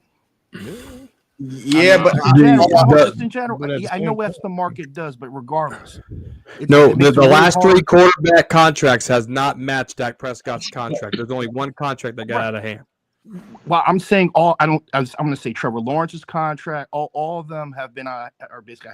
You brought the Bengals earlier, but with their quarterback and their receivers, right? Because let's think about it, they'll never be able to build a defense. The Bengals ain't going nowhere, right? The Dallas Cowboys, as they're currently built, are not going to go anywhere, right? And in terms of accountability, they should have told Dak, you know what? No, because we can't pay you that. And build the team around you based on your skill sets to do what needs to be done. Like the guy was just saying about the Ravens defense, about that Bronco defense and all that stuff. Those quarterbacks weren't getting paid that much. You can take Patrick Mahomes this past season, right? When his contract was a lot less, right? Look how that team was built. And guess what happened this year? The offensive line was a joke. Did he have any real weapons at the perimeter? No. Goes into the Super Bowl against the Eagles. What happens? Couldn't do anything. You look at the Eagles, right? Defense is loaded. They did those contracts right. They're able to do it. And guess what? I guarantee I'm pretty confident going into this year and the following couple seasons, they ain't going to do squat because Jalen ain't squat either. So don't say that, bro. You're going to cause controversy, bro. I'm saying that because he has not showed me a game that he himself has caused them to win. He has not done that. Right. Dak Prescott, and I tell people all the time, I'm the king of the haters of Dak Prescott. He had one game that he almost won himself. And I said, if Dak played that way all the time, he would have me as a believer. And that was that Vikings game when Jason Garrett was the coach, and Jason Garrett cost us the game. That was the best game I ever saw Dak throw. But that's in a regular season, bro. They're not going to give him. I know. They're not going to give him. They're not going to give him. They're not gonna give him credit for that, bro. You know what I'm saying? I got a question. I'm just saying. I'm the king of the haters of Dak, and I'm telling you that's how I feel about that game. I got a question. I got a question for Corner though. Mm-hmm. I got a question for Corner. This is not a loaded question, or it's not like I'm not trying to lead you. I just want to answer though. Do you believe currently, Corner? Can you hear me? Mm-hmm. Do you believe currently constructed?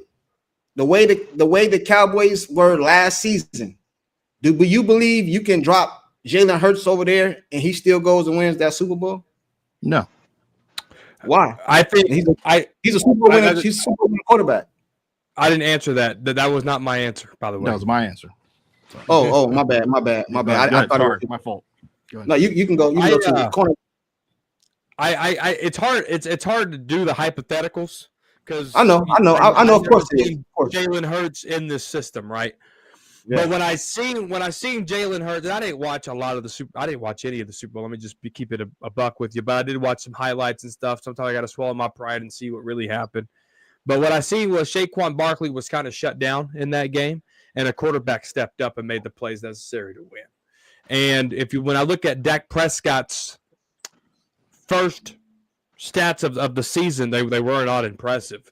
So when I see a guy that's able to step up and do it versus a guy that needs to step up and still hasn't done it, and Prescott versus Hurts, maybe Hurts has a better success rate than Dak Prescott in this system. I don't know. It's hypothetical, right? But when I see Jalen Hurts step up in the playoffs in the big games that matters, he's been to two Super Bowls. Yeah, he lost one, but he got back there. He got back in that Super Bowl, and he was able to make the throws, to make the reads, to make the hot routes, and to check down when he needed to check down and throw it deep when he needed to throw it deep. Dak Prescott, on the other hand, is wide-eyed and lost. I agree with you. I agree with you. Hey, I think Elena Walker, I believe I'm not pronouncing your name right. Obviously, she's a Philly fan. She said, y'all Cowboys hate Jalen, but he's better than Dak. He played the game. Hey, shout out to you, I guess, for tuning in. But I don't hate Jalen. He's a Super Bowl winning quarterback. I can't say nothing about him, even though I believe the defensive line played a big factor in the game. He is a Super Bowl champion. You know what I'm saying? We just trying to be objective. You know what I mean? Angry, you look like you was going to say something. What you was going to say, Angry? There's just so many moving parts into that game and into that Super Bowl game that allowed the Philadelphia Eagles to just manhandle them like that. Everybody knows that the Kansas City Chiefs went in there with the sole purpose to stop the run and allow Jalen Hurts to beat them. And like Cowboys Corner said, Jalen Hurts rose to that occasion. When it was time for him to be elite, he was elite and got his team the game. You know what I'm saying? Like, so I do see where everybody's coming from, and I think, and I said this earlier, Corner, where we differ is some people are at that point of Dak ain't gonna happen. That ain't gonna happen with Dak anymore, and some people aren't. You know what I'm saying? And I think a majority of Cowboys Nation aren't right now. No, they're not. You know? They not. And then Sports Junkie, you brought up a point with fifth quarter's talking about defense. Shout out to my dog, fifth quarter. Fifth quarter's talking about this defense. When you look at the 12-5 seasons 3 years in a row, this defense was a big part of that. The special teams was a big part of that. When we didn't have that with Mike Zimmer, when they were learning that system, it was on Dak's shoulders until he got hurt, because they were still trying to figure out the Mike Zimmer system, and the special teams wasn't the special teams that Bones had leading up to the point. So that weight was put on Dak at the beginning of the year. And how many red zone interceptions did he have? Because he didn't have the help of what the defense was giving him in those 12-5 years. He didn't have the special teams help that they were giving him. So when can this guy, who is the highest paid at the time on the team last year, can rise to the occasion and say, you know what, I got to be that guy. That's why I spoke on this earlier. I need Dak to be that guy. I need Micah to be that guy. I need them consistent as their paychecks, and Dak hasn't showed me that. He has, and you're absolutely correct. You can go back to that Rams. Like everyone keeps talking about the 49ers playoff game, the Packers playoff game, which we already at that point learned who Dak was. The game to me that defined his career in terms of the playoffs was the Rams game. Because if you go back to that game, which no one wants to talk about for some reason, they went ahead and said, okay, we're going to stop you from running the ball. And they did that. And you look at how the defense was set up, the wide receivers, Amari Cooper, Gallup, I think Lamb was there too, were wide open. And Dak was a deer in headlights, and everyone's like, oh, he's new to the playoffs. You make all the excuses. All right, well, Jalen's done it. All these other players have done it. And to me, you either have it or you don't have it, okay? And that's just what it is. I mean, you got some players that have that killer instinct, and you got others that don't. And like I always say about that Packers game, actually forget the Packers game. Every Dallas Cowboy game since Dak has taken over, I can tell you by the end of the first quarter whether or not we're going to win that game. That's Because I fact. can look at the players' faces as someone who's played sports, and yes, obviously not to that level, but any person who's played sports, you can look at your leader and tell where his head is at. And I just saw and on that Packers game, to go with the Packers game, when he threw that interception, because the defense, they screwed up. I mean, no one's questioned that. The Packers scored first. But when he went on the field, he did what he is, and I saw the expression on the defensive players' faces. I was like, "This game's over." I didn't even have to watch the rest of the game. Well, this is what happened. They forced him to punt, and then Dak threw the interception the next drive. And I got that's you. my point. But check this out. Check this out real quick. I kind of want to segue somewhere, and I want to get everybody's opinion on this real quick, right? We're gonna end shortly, right? Like another 15 minutes, right? I want to get everybody's opinion. We're gonna go around, starting with a Cowboy Corner, then we go around. I'm Jerry Jones, Cowboy Corner. Can you hear me? Oh, I can hear you. I'm Jerry Jones. I'm Jerry Jones. And I call Cowboy Corner and I say, hey, I'm hiring you as my GM, and I want to make the playoffs this season. Mm-hmm. This ain't Cowboy Corner talking. This is Cowboy the GM. You know what I'm saying? Mm-hmm. So take your Dak or whatever aside for right now. But you're the GM as the Cowboy team, and you can get fired if you don't get to the playoffs this year because you ain't Jerry. You know what I'm saying? Mm-hmm. What do you do starting today to put yourself in the best position to meet Jerry's qualifications? Well, all I got to do is show up to work and do something. You know, that's all I got to do. But to answer your question, I'm looking for trade partners. I'm going to piss Dak off day one, say we're going to replace you. You're going to ride the bench. You can sit on the bench, make the money. I can cut you. It doesn't matter. The money's already been paid. The money's going to be spent. You're gone. I'm going to build through this, right? I'm going to go get me, go get me a quarterback in this draft. You know, there's some good ones. I don't know. I don't know. No, I'm just kidding. Let me start over. All right, this is what I'm doing. I was trolling there for the first 10 seconds. All right, let me start over. I'm with you, man. Right, 100%. Hey, Fifth was clapping. Fifth was like, hell yeah, get him up out of here. Go ahead. So you gonna have a turn, Fifth. So you gonna have a turn. I gotta build the trenches of this football team. I'm not liking what I'm liking on the defense side. Solomon Thomas. To me right now, he's just not going to stop anything. I'm going to move Cooper Beebe to right guard.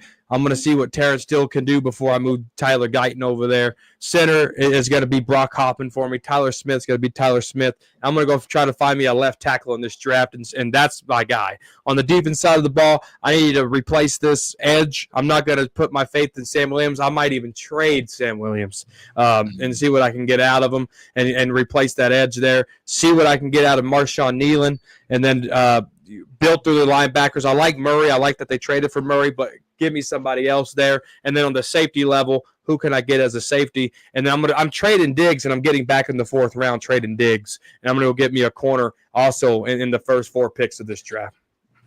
Wow. So what do you do on that's to make the playoffs, right? Wow. That was to make this year's playoffs, right? Wow. Yep.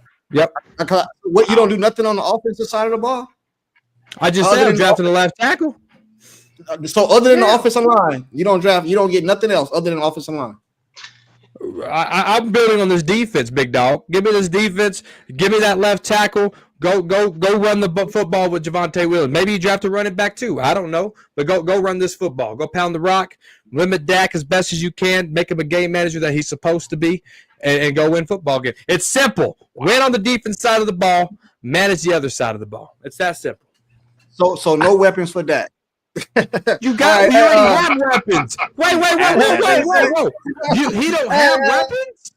Dak don't CD Lamb. CD Lamb, that's all we got, bro. CD Lamb. So we're just gonna shit on Jake Ferguson? Yeah. No. I'm talking. I'm a jerk Ferguson. Hey, my chat will tell you I'm a jerk Ferguson. I'm a fan of his, so they'll tell you that. But I'm talking about another receiver on the outside. You don't do nothing there. But all right, we got you. Hey, chat. Okay, hey, we're gonna do this like this. Hey, chat. No. Hold on. No, I got you. Hey, chat. After each person say what they would do to make the playoffs this year, You put in the chat, do we make the playoffs or not? Because with his thing, we don't make the playoffs. Hey, Angry, go ahead, Angry. Hey, chat, do we make the playoffs based off what he said? Your O-line, you run the ball with the O-line, you pass with the O-line, and you make plays on defense. We've seen the formula. That's how you went 12-5 the last 3 years. You don't like that because you ain't saying that today, so he don't like that. No, I didn't say.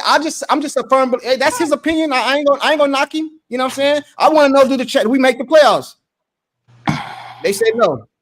Hey, so Angry, what's up with you, Angry? Hey, you're Jerry Jones hired angry Cowboy fan. He tell you don't make the playoffs this year, you're fired. There's a yes. You know what I'm saying? Yes. Get that. Hey, I see more no's. I see more no's. Angry. If you don't make the playoffs this year, you're fired. You're one and done.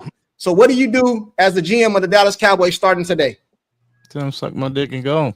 It ain't happening this year, man. Pack your bag. I mean, for real though, like it ain't happening. Okay, I understand. No, hold on. I understand you feel like that, but we're not talking to angry Cowboy fan right now with the YouTube channel. We're talking to angry the GM. You have to make the playoffs this year. What you have to do whatever you can to put your team in a position to try to make the playoffs. Let's put it like that. What do you do starting today? Pay the refs off. Hold on. What do you do? What do you do, Angry? What do I do to start right now? I signed Micah Parsons. Free up a little bit of cap space. Start working on the DeRon Bland and Tyler Smith contract so we can get them out of the way because they're going to be a part of the future. I want to go into this draft. Actually, I want to get a wide receiver in free agency just in case the wide receiver that we want in the draft is not there. Yeah, there's some down the line, but ain't nothing like a proven veteran.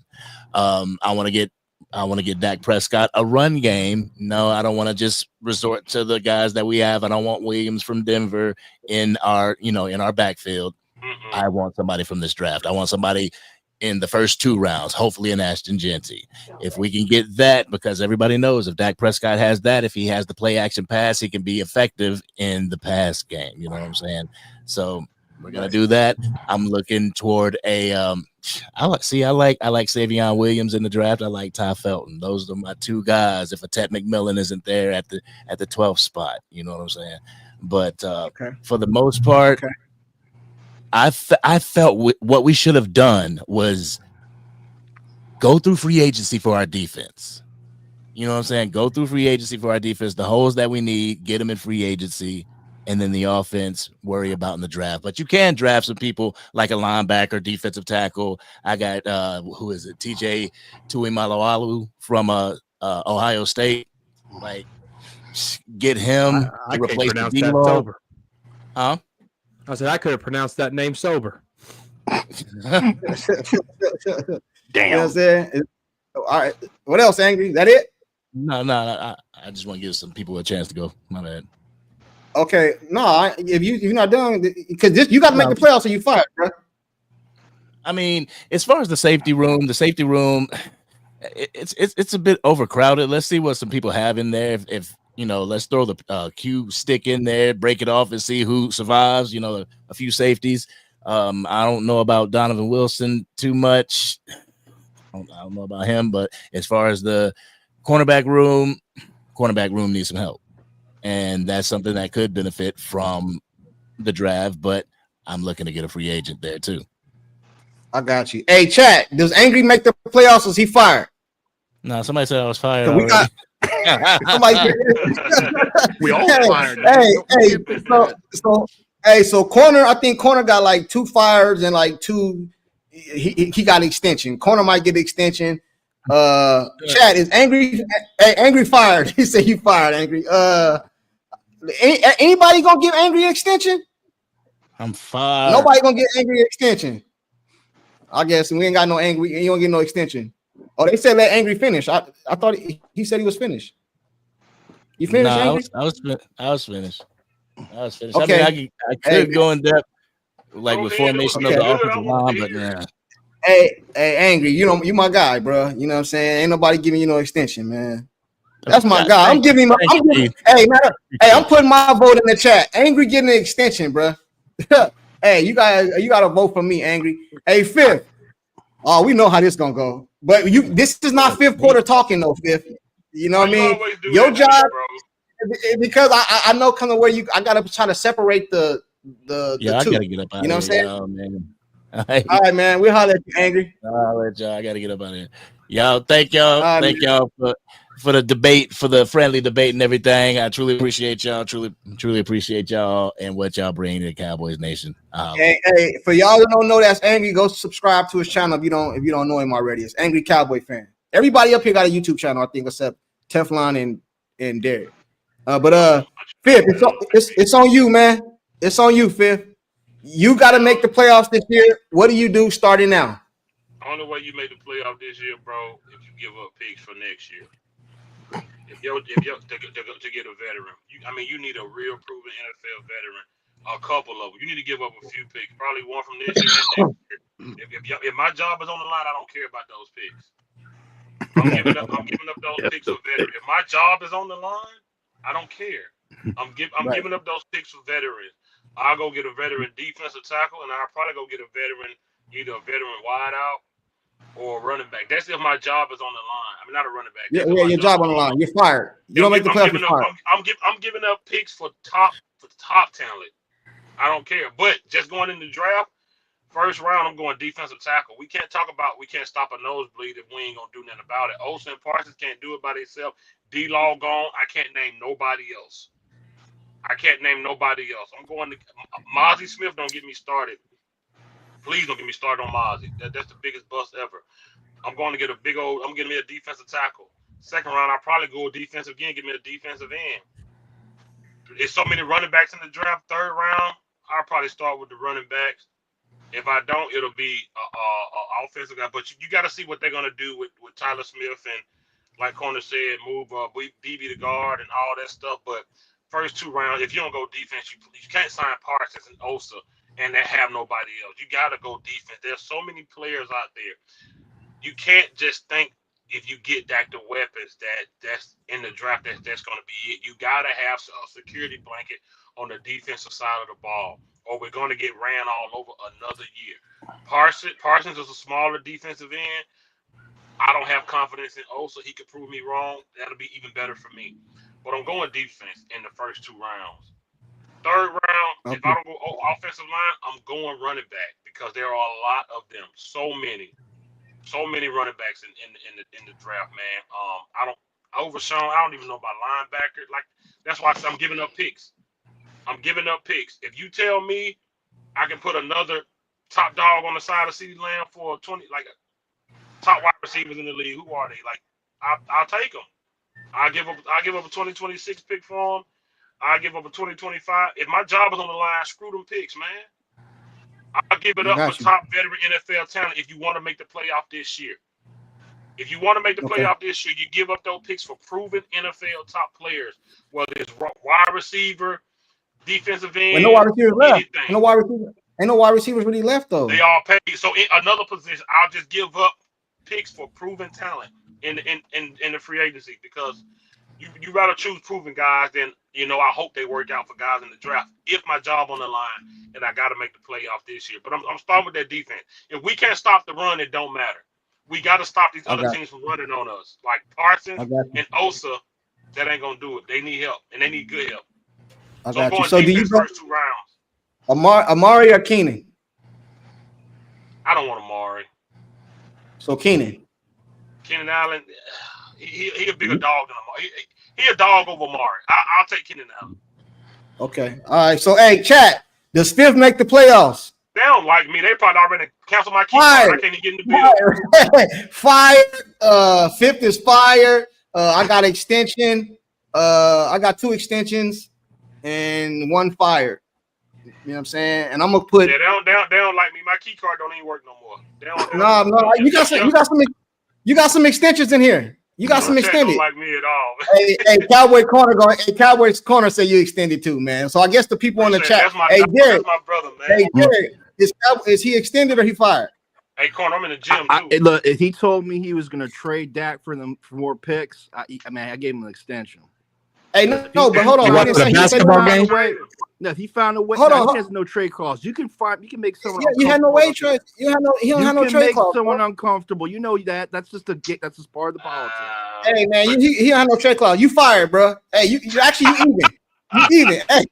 Hey. So I got the the Crusader pick, and I'm gonna give him. Yeah, his key card don't work. He fired, bro. Hey, Teflon, your job on the line, homie. Your job on the line, bro.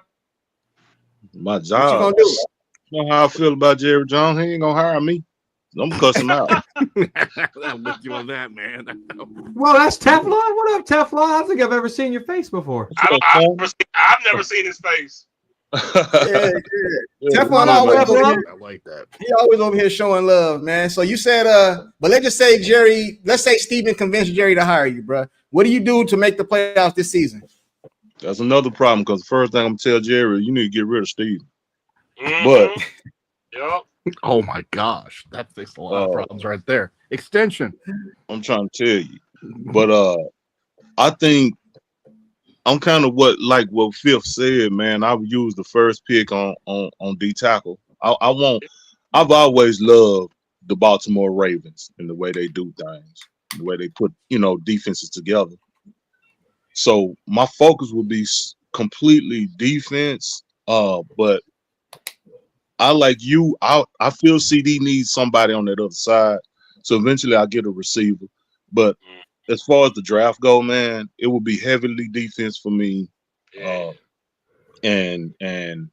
we'll get some skilled position players because we need a running back, definitely. And we'll get that in the later rounds, man. So, but I wouldn't get the job, like I said, because Jerry ain't gonna like me. I'll tell him, you need to stay out there, Johnny Walker Blue. You know what I'm saying? If when you're not gonna get the job, it's not gonna be because Jerry didn't like you.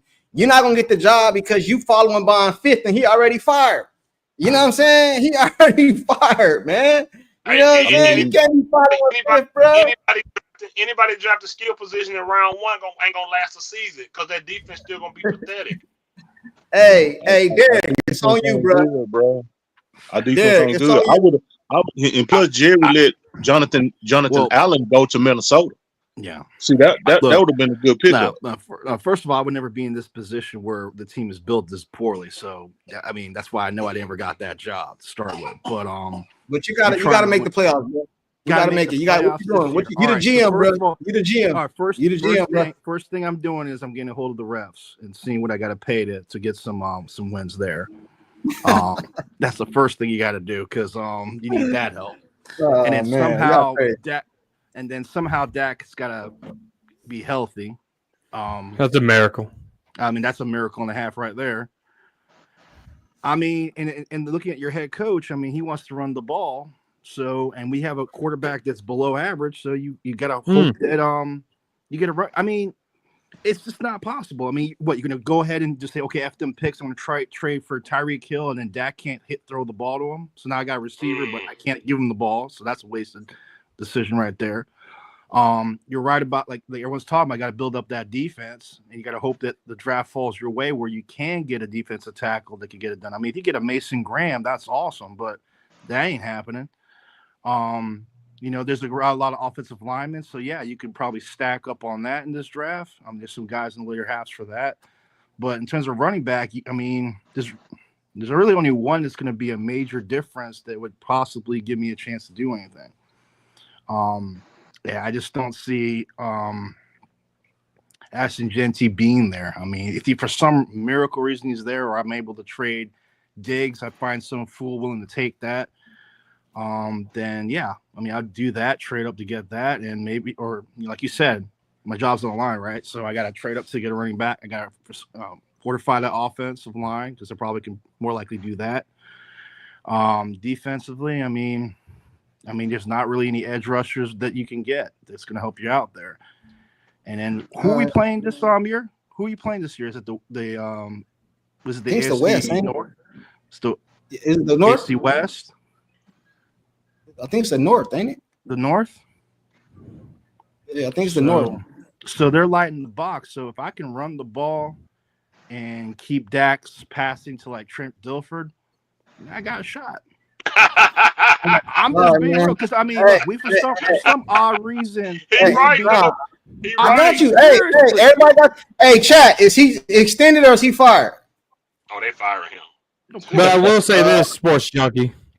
When you talk about, I see some fire. Go ahead. When you talk about the weapons for Dak Prescott, right? Why is Jalen Tolbert on this football team? That's a question. There was one guy that wanted Jalen Tolbert on this football team. There was one guy that called Jalen Tolbert during the draft process, and there was one guy that told Will McClay, you need to draft this guy. This guy's going to be a star. I can work with this guy. Reminds me of David LaFleur, if you remember that. The guy was Dak Prescott, as my brother from another mother, fifth quarter Cowboys said, all right? So the moral of the story is we're getting Dak the weapons that he's picking, right? They got on the phone with Cooper Kupp, and they said, hey, Cooper Kupp, hey, you come over here and play with me. He said, nah, I'd rather just take the money and go suck. Because how much more can the Cowboys be America's team and all this jazz and when they're not doing anything, right? The Cowboy fans, a lot of us, me, fifth quarter, Teflon, the guy underneath him, a lot of these guys are about fed up with this. Like, how much more? We're not going to leave the star. We're not ever going to leave the star. Don't get me wrong. But it's like, when is enough? When can I find wins instead of excuses? Because it sounds like and it seems like every time we go out this offseason, there's an excuse for something for somebody, right? And that has to stop. So Dak's choosing the guys he wants on this team. That's why I didn't go wide receiver, because you have Lamb, you have Jalen Tolbert, who he single-handedly picked. You got Jalen Brooks. Now go make it work, Dak. Go make it work. Because you look at guys, I'm going to give you these names. You ready, Sports Junkie? Laurent Robinson. Oh, remember that name? Who made that guy? Wow. Kevin Ogletree. Remember that name? Who made that guy? You're not going to have these. That's why I'm asking your question. Are you building a Madden franchise? You building an NFL franchise? You need that quarterback to go get guys and make guys like Laurent Robinson and Kevin Ogletree, like Cole Beasley and Miles Austin. You need a quarterback that can make those guys. Dak Prescott ain't making them, bro. He's burning his breakfast. Man, he burnt lunch and dinner, man. I got you, bro. I got y'all. Hey, we're going to touch on one more thing before we get out of here. Shout out to Mike for the super chat. He says when Micah gets extended, he should say on his new contract that he is no longer able to do the podcast. I'm not really a fan of the podcast, but I don't think the podcast is affecting his play on the field. I think it's more cultural and locker room than anything. You know what I'm saying? So we're gonna touch on. We're gonna. You said you have something to say? Micah needs to show up in playoff games. You said show up in playoff games. Okay, so let's end it on this then. I was going to say something else, but let's end it on this. We'll go around the panel. We're going to get up out of here. Shout out to Mike for the super chat. I'll read it once more. Shout out to Mike. That's my dog. We'll go around. You know what I'm saying? I got two-part question to this, though. When Micah gets extended, he should stay on his contract. He can no longer do the podcast. Oh, I just said that I don't believe if he wasn't doing the podcast, he would have more sacks. You know what I mean? I don't believe it's like affecting like that. I just believe it's more of like a locker room thing. But I want to ask each one of you a question, one question added to this, and then we're going to get out of here. We're going to start with, I guess we're going to go around again. You know what I'm saying? Cowboy Corner. First question, do you pay Micah? Because it's going to be 40+. Yes, you play Micah Parsons. Okay, so you pay Micah Parsons. Do you put in his contract? I don't even know if you can do this, but he can't do the podcast. Or do you feel like his podcast is the problem? You can do it. You can definitely do it. But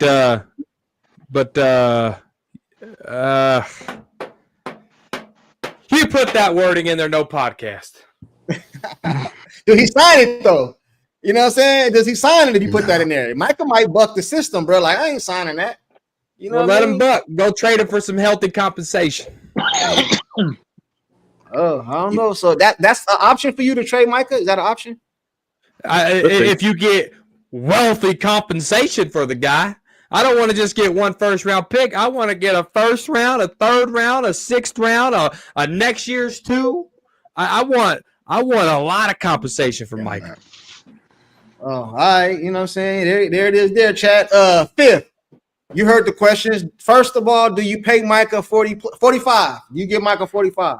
Because that's much. If they wait till next season, that's what it's going to cost. I'm just, so you don't pay him 45? Nah. Okay, so I don't even know if you say you won't pay him 45, then obviously the podcast wouldn't be an issue. He ain't playing as good as the other DNs that make that type of money. He just not. I'm sorry. I like him. He's athletic. I think he playing out of position, and I think he's too small. And I do think that podcast, it don't affect his on the field game, but we see you too much. Even mentally, it's just not good. You lose a game where you don't even show up, then you run home to hop on your podcast to talk about why y'all stunk, and then you leave in the field during the game. You don't pay nobody like that. You don't pay nobody to walk to the locker room when you lose, bro. Okay, so let's take it down 40 then. I said 45. Let's take it down. Right now they signing tomorrow for 40. Do you take that deal? If they sign him, okay. If they don't, I won't be mad. No, but I'm asking you personally. Do you sign him for 40? Oh, me? Right now. Yeah, tomorrow. Wait, breaking news. Michael get 40 million. Yes. Okay, cool. So you do sign him. Do you put that in his trade that he can't be on the podcast? Hey, you notice Michael ain't been on his podcast in the off season. I ain't heard him. I haven't heard it. I haven't heard it. He doesn't do it during the off season. I would put a certain terminology in there to where on game day or immediately after game. No, okay. Because he runs home and hops on it. Win or lose, he run home and hop on it. It's just not a good look. No, I got you. Hey, one more question for you, Fifth, before we get to Teflon. Do you have a problem? Because a lot of people call me. I forgot what they called me in the chat when I said this. You know what I mean? Macaroni.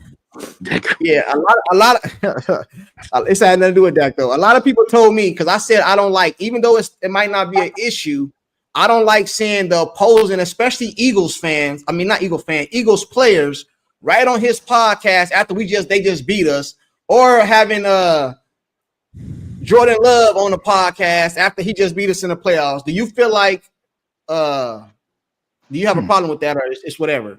Or when he had the Darius Slate or the signed jersey behind his head. Oh, that's weak. That's weak. That's not leadership for your team. Do that stuff. But you know that's not weak, man. But NBA and NFL players are friends, bro. They friends. Listen, do that off camera, bro. Why is Darius Slate jersey behind your head? Why ain't your cornerback behind your head? Why ain't a safety behind your head? Why is a Darius Slate autographed jersey behind your head and you're a Dallas Cowboy? Put that crap off to the side somewhere. I don't. Okay. I just don't like it, personally. I just don't like it. It's not a good sign, bro. I got you, man. I agree with you, but I got killed in the chat. On my own chat, killed me for saying that a couple weeks ago. Oh, no. Hey, Teflon, do you sign Dak Prescott for 40? Dak Prescott? I mean, not Dak. My bad. Michael Parsons. Do you sign him for 40? I told you. Rent free. Dak is rent free. Sports junkie. Dak's rent free. The Dak code. We were just talking about Dak, so it just Dak got 60. Rent free. It's all. Do you sign Michael Parsons for 40? I'm gonna preface this by saying I'm an OG with it, man. I've seen great pass rushers before, and great pass rushers show up in big games. Nah, I trade. So you're trading. I'm trying to get a King's ransom because he hot right now. There are teams that would dump off a lot of draft picks for Michael Parsons, and I would trade him for a number 1 pick in this year's draft, and I would go get his homeboy in Penn State and replace him. What I've learned in this life, anybody can be replaced. I don't care who you are, unless you Michael Jordan. You can be replaced.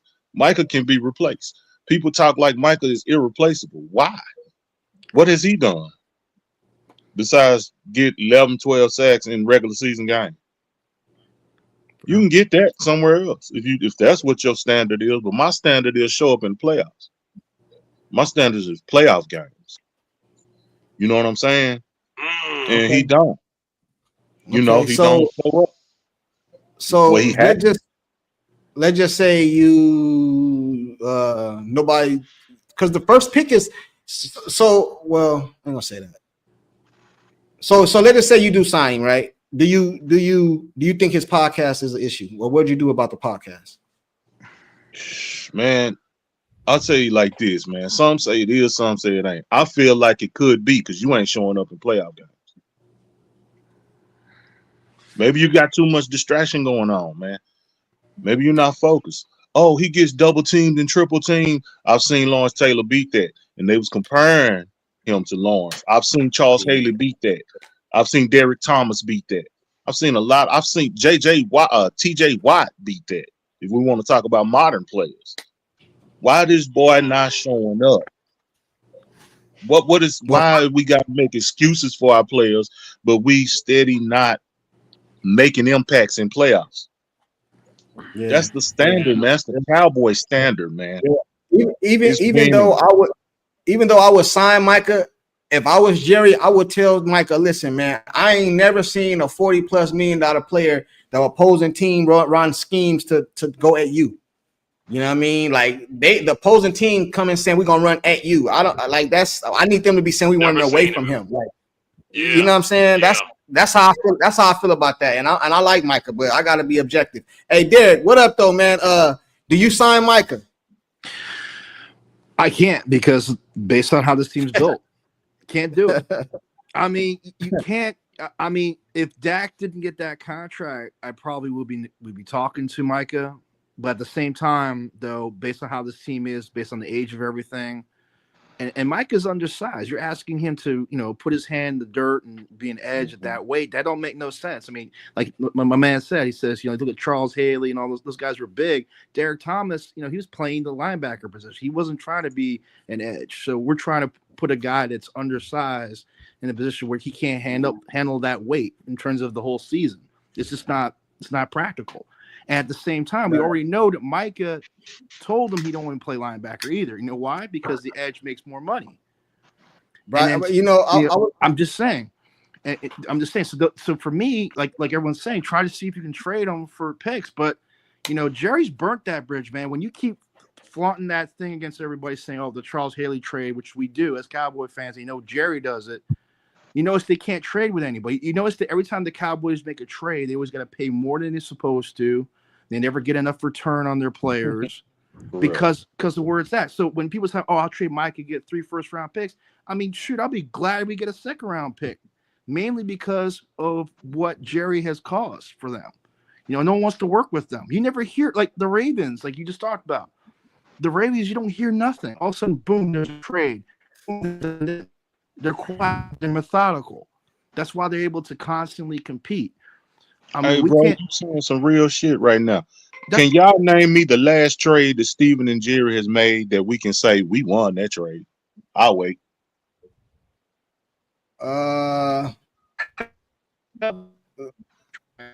We traded for Amari, right?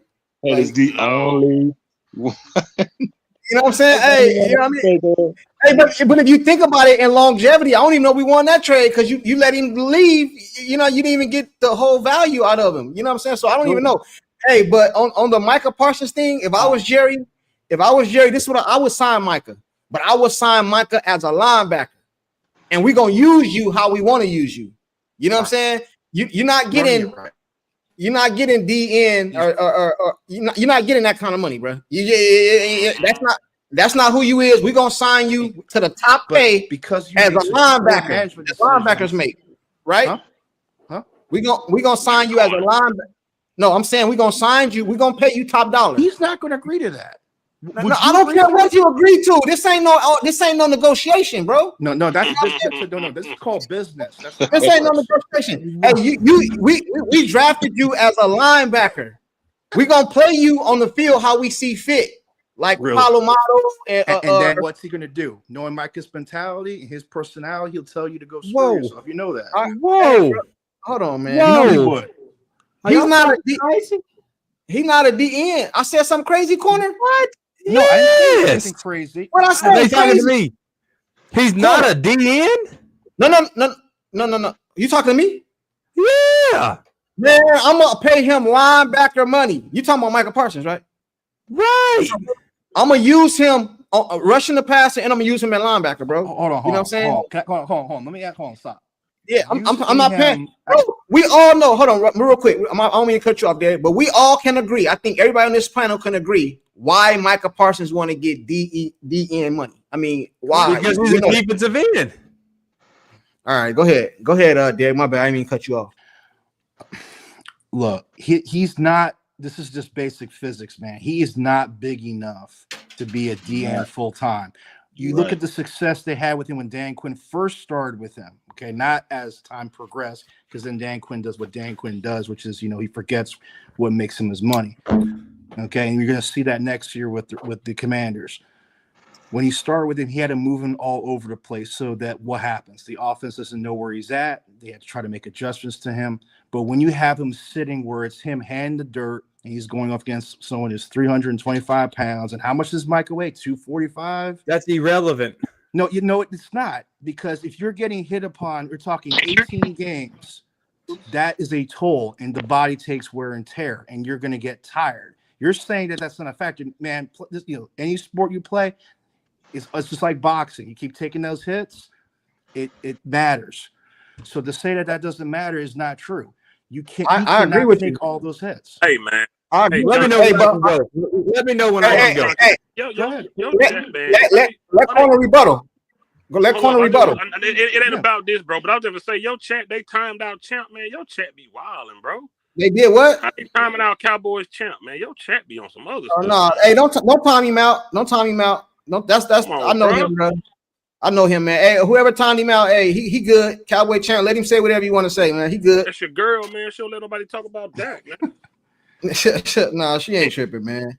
Yeah, but whoever timed him out, don't time him out, bro. He good unless he said something crazy.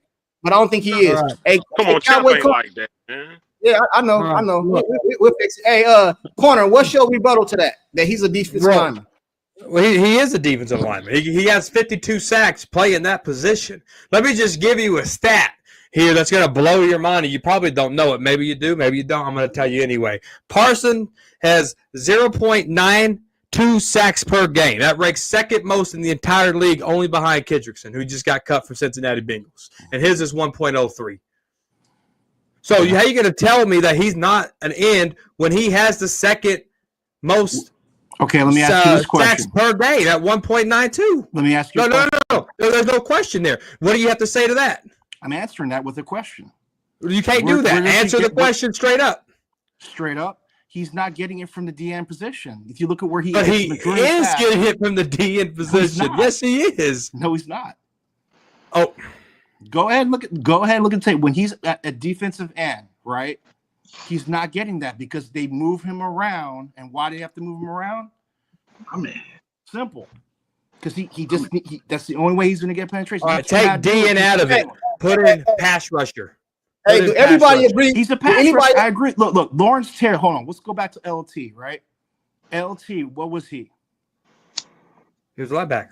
He was a linebacker, right? But what did he do? He was like you just said, a pass rusher, but he pass rushed from the linebacker position. Why they do that? Because LT, who's even bigger than Micah Parsons, could not take that punishment. It's not a knock on Parsons. You guys thinking like, man, I'm knocking Parsons, he's not good enough, blah, blah. No, it has nothing to do with it. It's just to do with his size. You need to protect your investment. And that's what Cowboys failed to do now. They did it that 1 year. Look, his rookie year was phenomenal. No one can argue with that. Then all of a sudden, his second year, third year, all of a sudden we started doing this crazy stuff where he's down, both hands in the ground. I'm like, what are we doing? Do anybody else disagree that about the linebacker position, Michael? Or is it just corner? Everybody else agree that me and corner always went at that. I hate Michael Parsons at defensive end. He should be linebacker. And corner, okay, what about you? And corner, how many sacks he got playoff postseason? How is he postseason, corner? Tell me that. Is it 2 sacks? How many sacks is Dak? Not Dak Parsons postseason. See now who in his head? Now he's terrible. He's terrible postseason. Well, no, what makes him terrible? Forget the sacks, man. He's not getting the pressure because he's tired. I had this argument corner all the time. Fresh. He's 240 pounds going up against 330 pounds, 6'6" guys. Simple. He's playing out of position, and that's why he's hurt now more than ever. That's why, and I tell corner like to bring up his sacks. You got to remember he's athletic and he's quick. A lot of his sacks is because he's quick enough to get by the guy before they get hands on him. But if they get hands on him, he's done. Yep, wrap. He's not going nowhere. It's a wrap. Wrapped up. And on top of that, it goes back to what I just said. What elite defensive lineman, as corner says, that's want that kind of money that the opposing coach game plan is to run at you? None. Let me rebuttal all y'all right now. They don't run towards TJ Watt. They don't run towards these guys. Let me rebuttal all that now. Okay, go ahead. Micah Parsons has already been through 2 defensive coordinators. One of them tried him at linebacker. One of them tried him at linebacker his rookie year. They kept him as a pass rusher and did not put him back in coverage. When he got beat by the Giants guy and all he did was put his hands up in the air and he got lucky enough where the ball hit his hand, his speed made up for his errors in his rookie year. Mike Zimmer comes in. He's there at training camp. Micah Parsons could barely cover John Stevens Jr., who's coming off an ACL injury at training camp. Mike Zimmer said, we're going to leave you at pass rusher. So 2 defensive coordinators who have skins on the wall tried him at linebacker, and they said, no. You're going to be a defensive end, a.k.a. pass rusher. Because Micah Parsons, and say it with me, is not a linebacker. He's not a defensive end. No. Hold on. Time out. Corner, what was he drafted as? Corner, what was he drafted as? Hold on, real quick. Corner, what was he drafted as? I can't remember. You know, a linebacker. He can be drafted whatever. That's not the issue. Hey, man. No, go ahead, Corner, you sound like you ain't never ran up on a 300-pound man before, bro. Yeah, over and over 30 times a game. I played high school ball, and those guys over there did not weigh 300 pounds. I know that. Exactly. I played high school ball too, and they did weigh 300 pounds. Hey, Junkie, is Champ backstage? No, but the linebackers, backstage? No, I don't think so. Linebackers are not all meant for just what you call coverage. You have coverage linebackers and you have pass rushers from linebackers. So what type of linebacker do you think Micah is? Because he's not a coverage linebacker. He's your traditional LT pass. So you want him to be in a 3-4 system then? No. Michael is a dude you should pass rush him every so often. You know what I'm saying? Not on every down and every play. So when you're doing it every so often, the other every so often, what are you doing with him? You're making him focus on the run, because don't we need to stop the run? Yep. And he's fast enough to run sideline to sideline. Yeah, he don't need to be worrying about. But do you think he can do that though? What? He got the speed. I don't think Micah can do it. Now, if you look at Overshown and the way Overshown plays at that spot where you want Micah to play, I can't see Micah doing what Overshown does. I just can't see it. Because he's not. Overshown is a weak side linebacker. Overshown. Yeah. Imagine him doing it with Overshown. You see what I'm saying? Yep. And then every so often rushing the quarterback. You know what I'm saying? You have to use him for his skills. Those are the best coaches that can use players for what they're good at. And so the last 2 defensive coordinators, you're saying they haven't used him for his skills? No. Dan Quinn did. No, Dan Quinn. No, stop. Dan Quinn did his first year and into his second year. But if you watch what happened the last few years with Dan Quinn, he stopped doing that. Why? Okay. Which is typical. He wanted to put Marquise Bell at linebacker. I think we all know Michael Parsons is not officially a linebacker, bro. Like, come on, bro. Like, I mean, not a DM, bro. Come on, bro. Hold on. What would you call? Hold on. My question to you is this, right? What was Lawrence Taylor? He already answered it. He's not. He's gonna say he don't know. I answered the question already. Yeah, so you say he was a linebacker, and that's how they used him. They moved him around to create pass rush as a linebacker because you don't want the offensive line getting their hands on him. You have to protect him from the offensive line, and that's how you're going to get your money worth. That's when he starts to be worth the $45 million a year, is because then he'll be getting those, 12, 14, 15. I mean, I'm pretty sure. I believe Micah can get 22 sacks in the season. Okay, if they decide.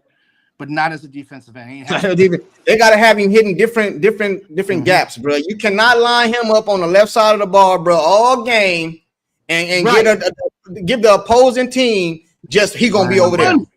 And I agree with that. I agree with that. I do agree with that. Okay, well then but I don't trust Micah to do what Fred Warner does. Do you? That's a coverage linebacker again. That's a full-time linebacker that plays linebacker at a high level. He's a coverage linebacker. He's not doing what Micah would be doing. He's elite at what he Totally do. different position. Right. So where do you want Micah playing? At the linebacker spot? No, I want him moving all the way around. Bro, listen, this is what I got. This is what I'm saying, bro. This is what I'm saying. You can put him wherever you want to put him on the field. But you're going to get linebacker money because you are a linebacker, man. Just because I pay you linebacker money. Position is he playing at linebacker? Okay, let me help you out. He's playing linebacker. He's a linebacker. What position is he playing? Hey, hold on. A couple years ago, we getting ran all on when we had safeties playing linebacker, and we have a linebacker on our defense that we got playing DE. Is he playing the weak, the middle, or the strong? He plays wherever you need him to pass rush. Depends on what team you're playing at and where you can provide the pressure. Case in point, the Eagles, when they had Kelsey, what did Dan Quinn do with him? He put him to go through the middle. He was playing middle linebacker. When we were playing the Commanders, he was what? On the right-hand side. You just go back to his rookie year, and you watch all that tape, and you see when he had the most success. And I was kind of like, okay, great. Dan Quinn learned his lesson from the Falcons. And then what did he do? The next year, he started reducing the amount of time because he was kind of like a joker position. You didn't know where Micah was going to line up. You want to keep the offensive guessing where Micah is going to be. And guess what he did? Then what did he do the last 2 years he was there? What did he do? He had Micah line up as an edge. And guess what happened? Yeah, man. I think we got double-digit sacks. That's what happened. I think we agree with you, Derek. Hey, Derek. Hey, man. Salute to bringing it up here, but I got Champ in the back. He's trying to get up here, man. So, I'm you more than welcome, guys. Yeah. All right, man. All right, man. Appreciate y'all. Champ, what up, man? What's up, guys? How y'all doing? We good, man. I got a rebuttal about what Corner said. What did he say? Parson is not a defensive end. He is a linebacker. The best way to play Parson is in a 3-4 defense. The Cowboys don't have the personnel for that 3-4 defense, but what you do, you move, like I was saying, move Parsons around. He's not a Fred Warner. He just see ball, get ball. That's the type of player he is. Yeah, he's kind of like a he's kind of like a position. You know how the NBA kind of went to like positions in basketball, like they just all play positionless, all kind of. That's what Parsons is, bro. That's what he is, bro. And that's what I'm a pain man, a linebacker. That's what you are. Know what? Okay. I was okay. Let me tell you. Last week, I said that they asked me, do I think Parsons is going to get, what's my opinion, if Parsons get $40 to $45 million a year? This is my opinion. I said if Parsons, the type of player that he is, I expect him to get 30 sacks, 5 interceptions, which I know he's not going to do that. But for Parsons, the type of player he is, he don't need help if he's going to make that kind of money. Parsons needs help. Yep. If you plan to keep him, you better put some beef along that defensive line, and you got to figure out how. To me, the best way to play Parsons is what Penn State did back in college. Move him around.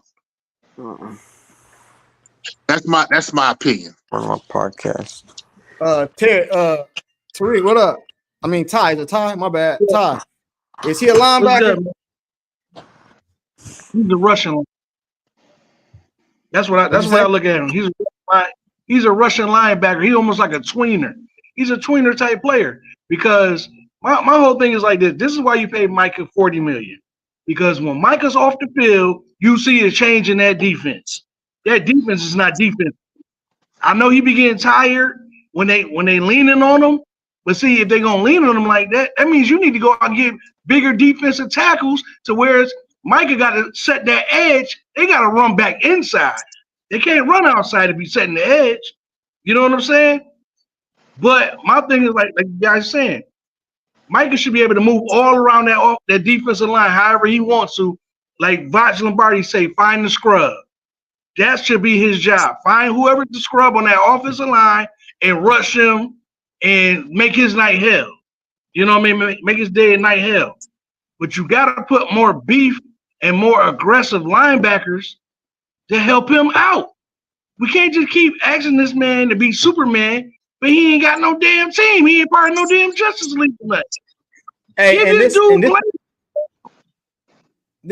another problem. This is another problem that I see with the Dallas Cowboys organization, bro. Is because they so hell bent on the media and what the media is saying Micah Parsons should get as far as contract, but his position is linebacker. You know what I'm saying? Yeah. And that's what I'm gonna pay you as. Now I can use you and rush the passer on 3rd and long or certain packages or whatever, but you a linebacker, bro. Ain't no reason we out here needing linebacker help when we got you on the squad. I don't. Is the Watt back money? Is the Watt brother getting linebacker money? Is he a linebacker too? No, he did. No, TJ Watt is getting the money that he deserves. He's an outside linebacker pass rusher in a 3-4 defense. Now, my problem with the Cowboys, especially going back to Marinelli, every freaking year the Cowboys they don't put emphasis on one tech. They want a 3-tech, and basically a 3-tech is nothing but a pass rusher. Right. That's why the Cowboys always have problems stopping the run because they're going straight for the quarterback. It's like they want the defensive tackles to go after the quarterback, and they want the defensive end to stop the run, which is stupid. Right. They need a Gilbert Brown. Yeah, they need some hogs up. They need some hogs up in that middle. Yes, sir. To protect not only defensive ends, but those linebackers so they can get to the A gaps and B gaps. Now, if some kind of way you could have signed Myles Garrett, Micah Parsons would be great over there. But see, Myles Garrett ain't a Myles. Okay, I know. Myles Garrett is a good defensive end. He's a good pass rusher, and he can stop the run. But more importantly, is like my man just said, they need a trash can full of dirt, bro. No, but what I'm saying is it would take. No, what the reason I say that, and we're not talking about Myles Garrett because he's already gone. I'm not saying that. But what I'm saying is, like a lot of people say, if you were to put like another elite pass rusher on a defensive line, it takes a little of the pressure off Micah, kind of the same way I'm saying take the pressure off that. Now Micah Parsons can use his athletic ability because he's not big enough really to be on the line like every down, bro. He's just not, bro. Cool. But to have a complete defense, you still not going to be able to stop the run if you get enough defensive end over there. They're just going to be getting at the quarterback. They're not going to be stopping the run. We're going to have the same problem. So I think I kind of agree with you. I think it's more important to get that one team. My overall point was I signed him, but I couldn't sign him to. Now me, I'm for a player getting all their money. I didn't say that much. Hey, Micah, get as much money as they gonna pay you, bro. You know what I'm saying? I'm like, I want him to get all his money, but I'm talking about from a position standpoint. I'm gonna use him if I'm the defensive coordinator. I'm gonna use you how I see fit, not for how you got paid. That's all I'm saying, bro. I'm gonna use you how I want to use you. But that's why he's been playing defensive end because he want that defensive end money. He like the sacks, man. He want a bear crawl, bro. He want a bear crawl, man. He want a bear crawl. The problem is that here comes Jerry and Steven again, waiting to the last minute to sign an impact player. Yeah, that's the biggest problem. They've been doing this. I mean, and that's the freaking problem. Hey, they should have jumped on Jonathan Allen. Yeah, they're gonna make him play out his contract, and they're gonna tag him. Hey, did the fact that and then after they tag him, by the time he do get paid, it's gonna be $60 million. You're not gonna get the best Michael. He's gonna be an injured player by that time. He's gonna be because. Can I say this one thing? I think, excuse me, fellas, I think the Joneses messed up with Micah Parsons when he first came in the league. Because remember when he first came in the league, who was he getting mentored by? They used to play for the Cowboys, but the Cowboys screwed him over when it was time to pay him. And he went and won a Super Bowl. Oh yeah, DeMarcus Ware. You don't think Ware talked about that? Like, yeah, you better watch them. They might not pay your money. You come in here to do your thing.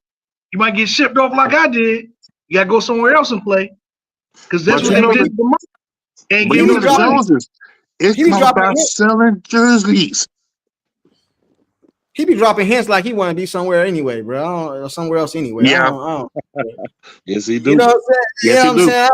I don't know what that dude be saying. He said keep moving him around and we can go get the same result. Worn out when playoffs come. Micah is a hybrid on 4-3 and pass rushing on 3-4. I think that's what everybody up here is saying. He have though. What other person have been helping him and been dominant as him? We don't even got that player on this team. Who's been dominant on other? That's on the front office, though, bro. That's on the front office right there. DeMarcus Lawrence, come on. Hey, from that Ravens defense, y'all can hear me? Hey, man. Hey, check this out, man. We're about to get ready to get up out of here, but when I like to end my chats, I always like to go around and give a grade on the off season thus far. You know what I'm saying? So we're gonna start with Champ. I already know what you're gonna say. I don't even know why I'm asking you, Champ, but I'm asking you anyway, bro. No, you're gonna be surprised. Hey, A through F, bro. What is the grade you get at Cowboys this offseason, bro? And can they do anything this offseason to change your perspective? Okay, first of all, I give him a D minus. D minus. I gave him D minus. Yes, the majority of people who they signed is the thrifty from the thrifty store.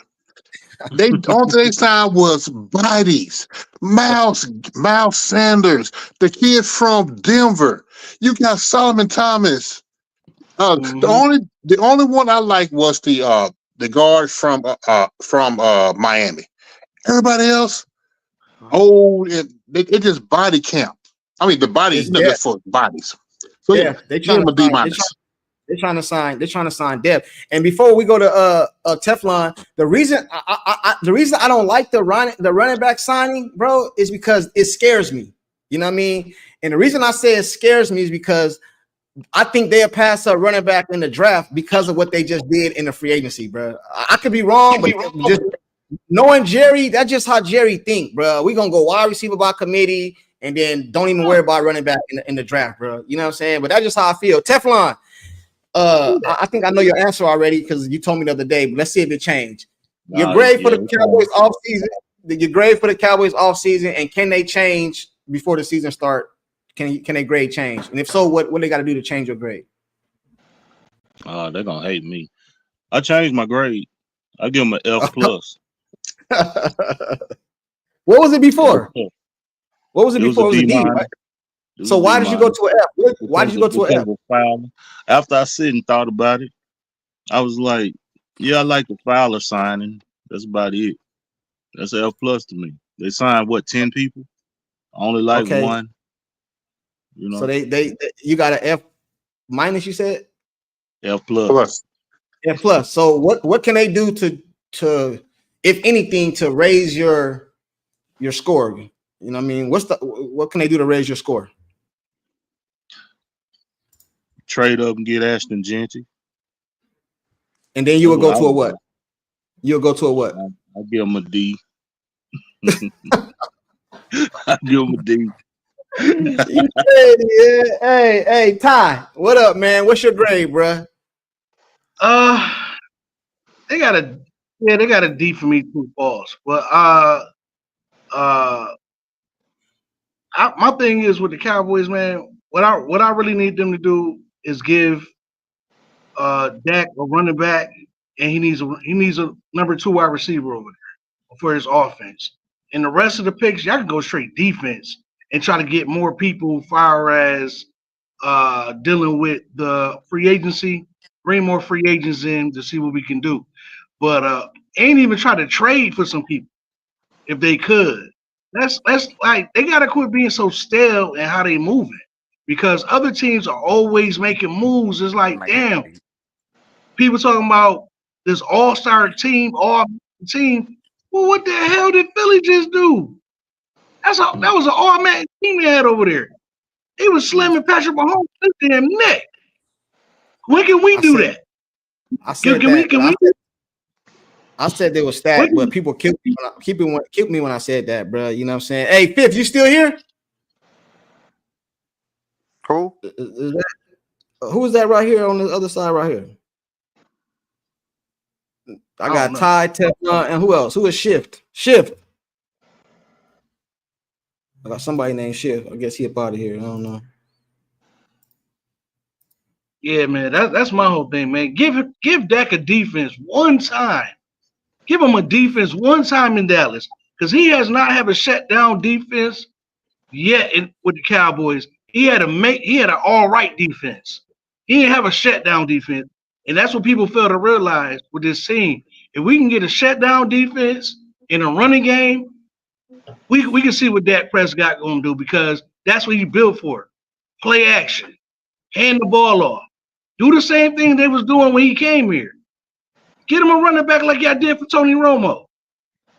And let's see what happens. Because you see what he did when he stepped in for Romo. People just don't want to see that. He had a chance to beat Aaron Rodgers as a rookie. Do you know he'd have turned the sports world up just for doing that alone? He fought with that dude to the end. The defense gave that game up. A lot of these games, the defense gave the game up. Yeah, I agree with you, bro. But I think it's a team sport, bro. I think the defense side of the ball and the offense side of the ball could have played better. I ain't gonna put all the blame on one side of the ball. Just like I ain't gonna put all the blame on Dak. I ain't gonna put all the blame on the defense either, man. But hey, man, that's 4 hours, bro. I did not plan on being here this long, bro. We done went up off here 4 hours, bro. We done went half a job, bro. 8 hours, my G. Like, yeah. Yeah, we don't watch the whole Malcolm X movie, bro. You know what I'm saying? Y'all know that movie was long as hell. Hey, salute to you, Teflon and Ty, bro. Y'all know y'all always welcome to come over here, bro. We had an interesting debate, and like I always say, bro, as long as people, no matter what your opinion is, bro, as long as we keep it attacking the person's like angle or whatever, it's cool, bro. Just as long as it's not personal, bro.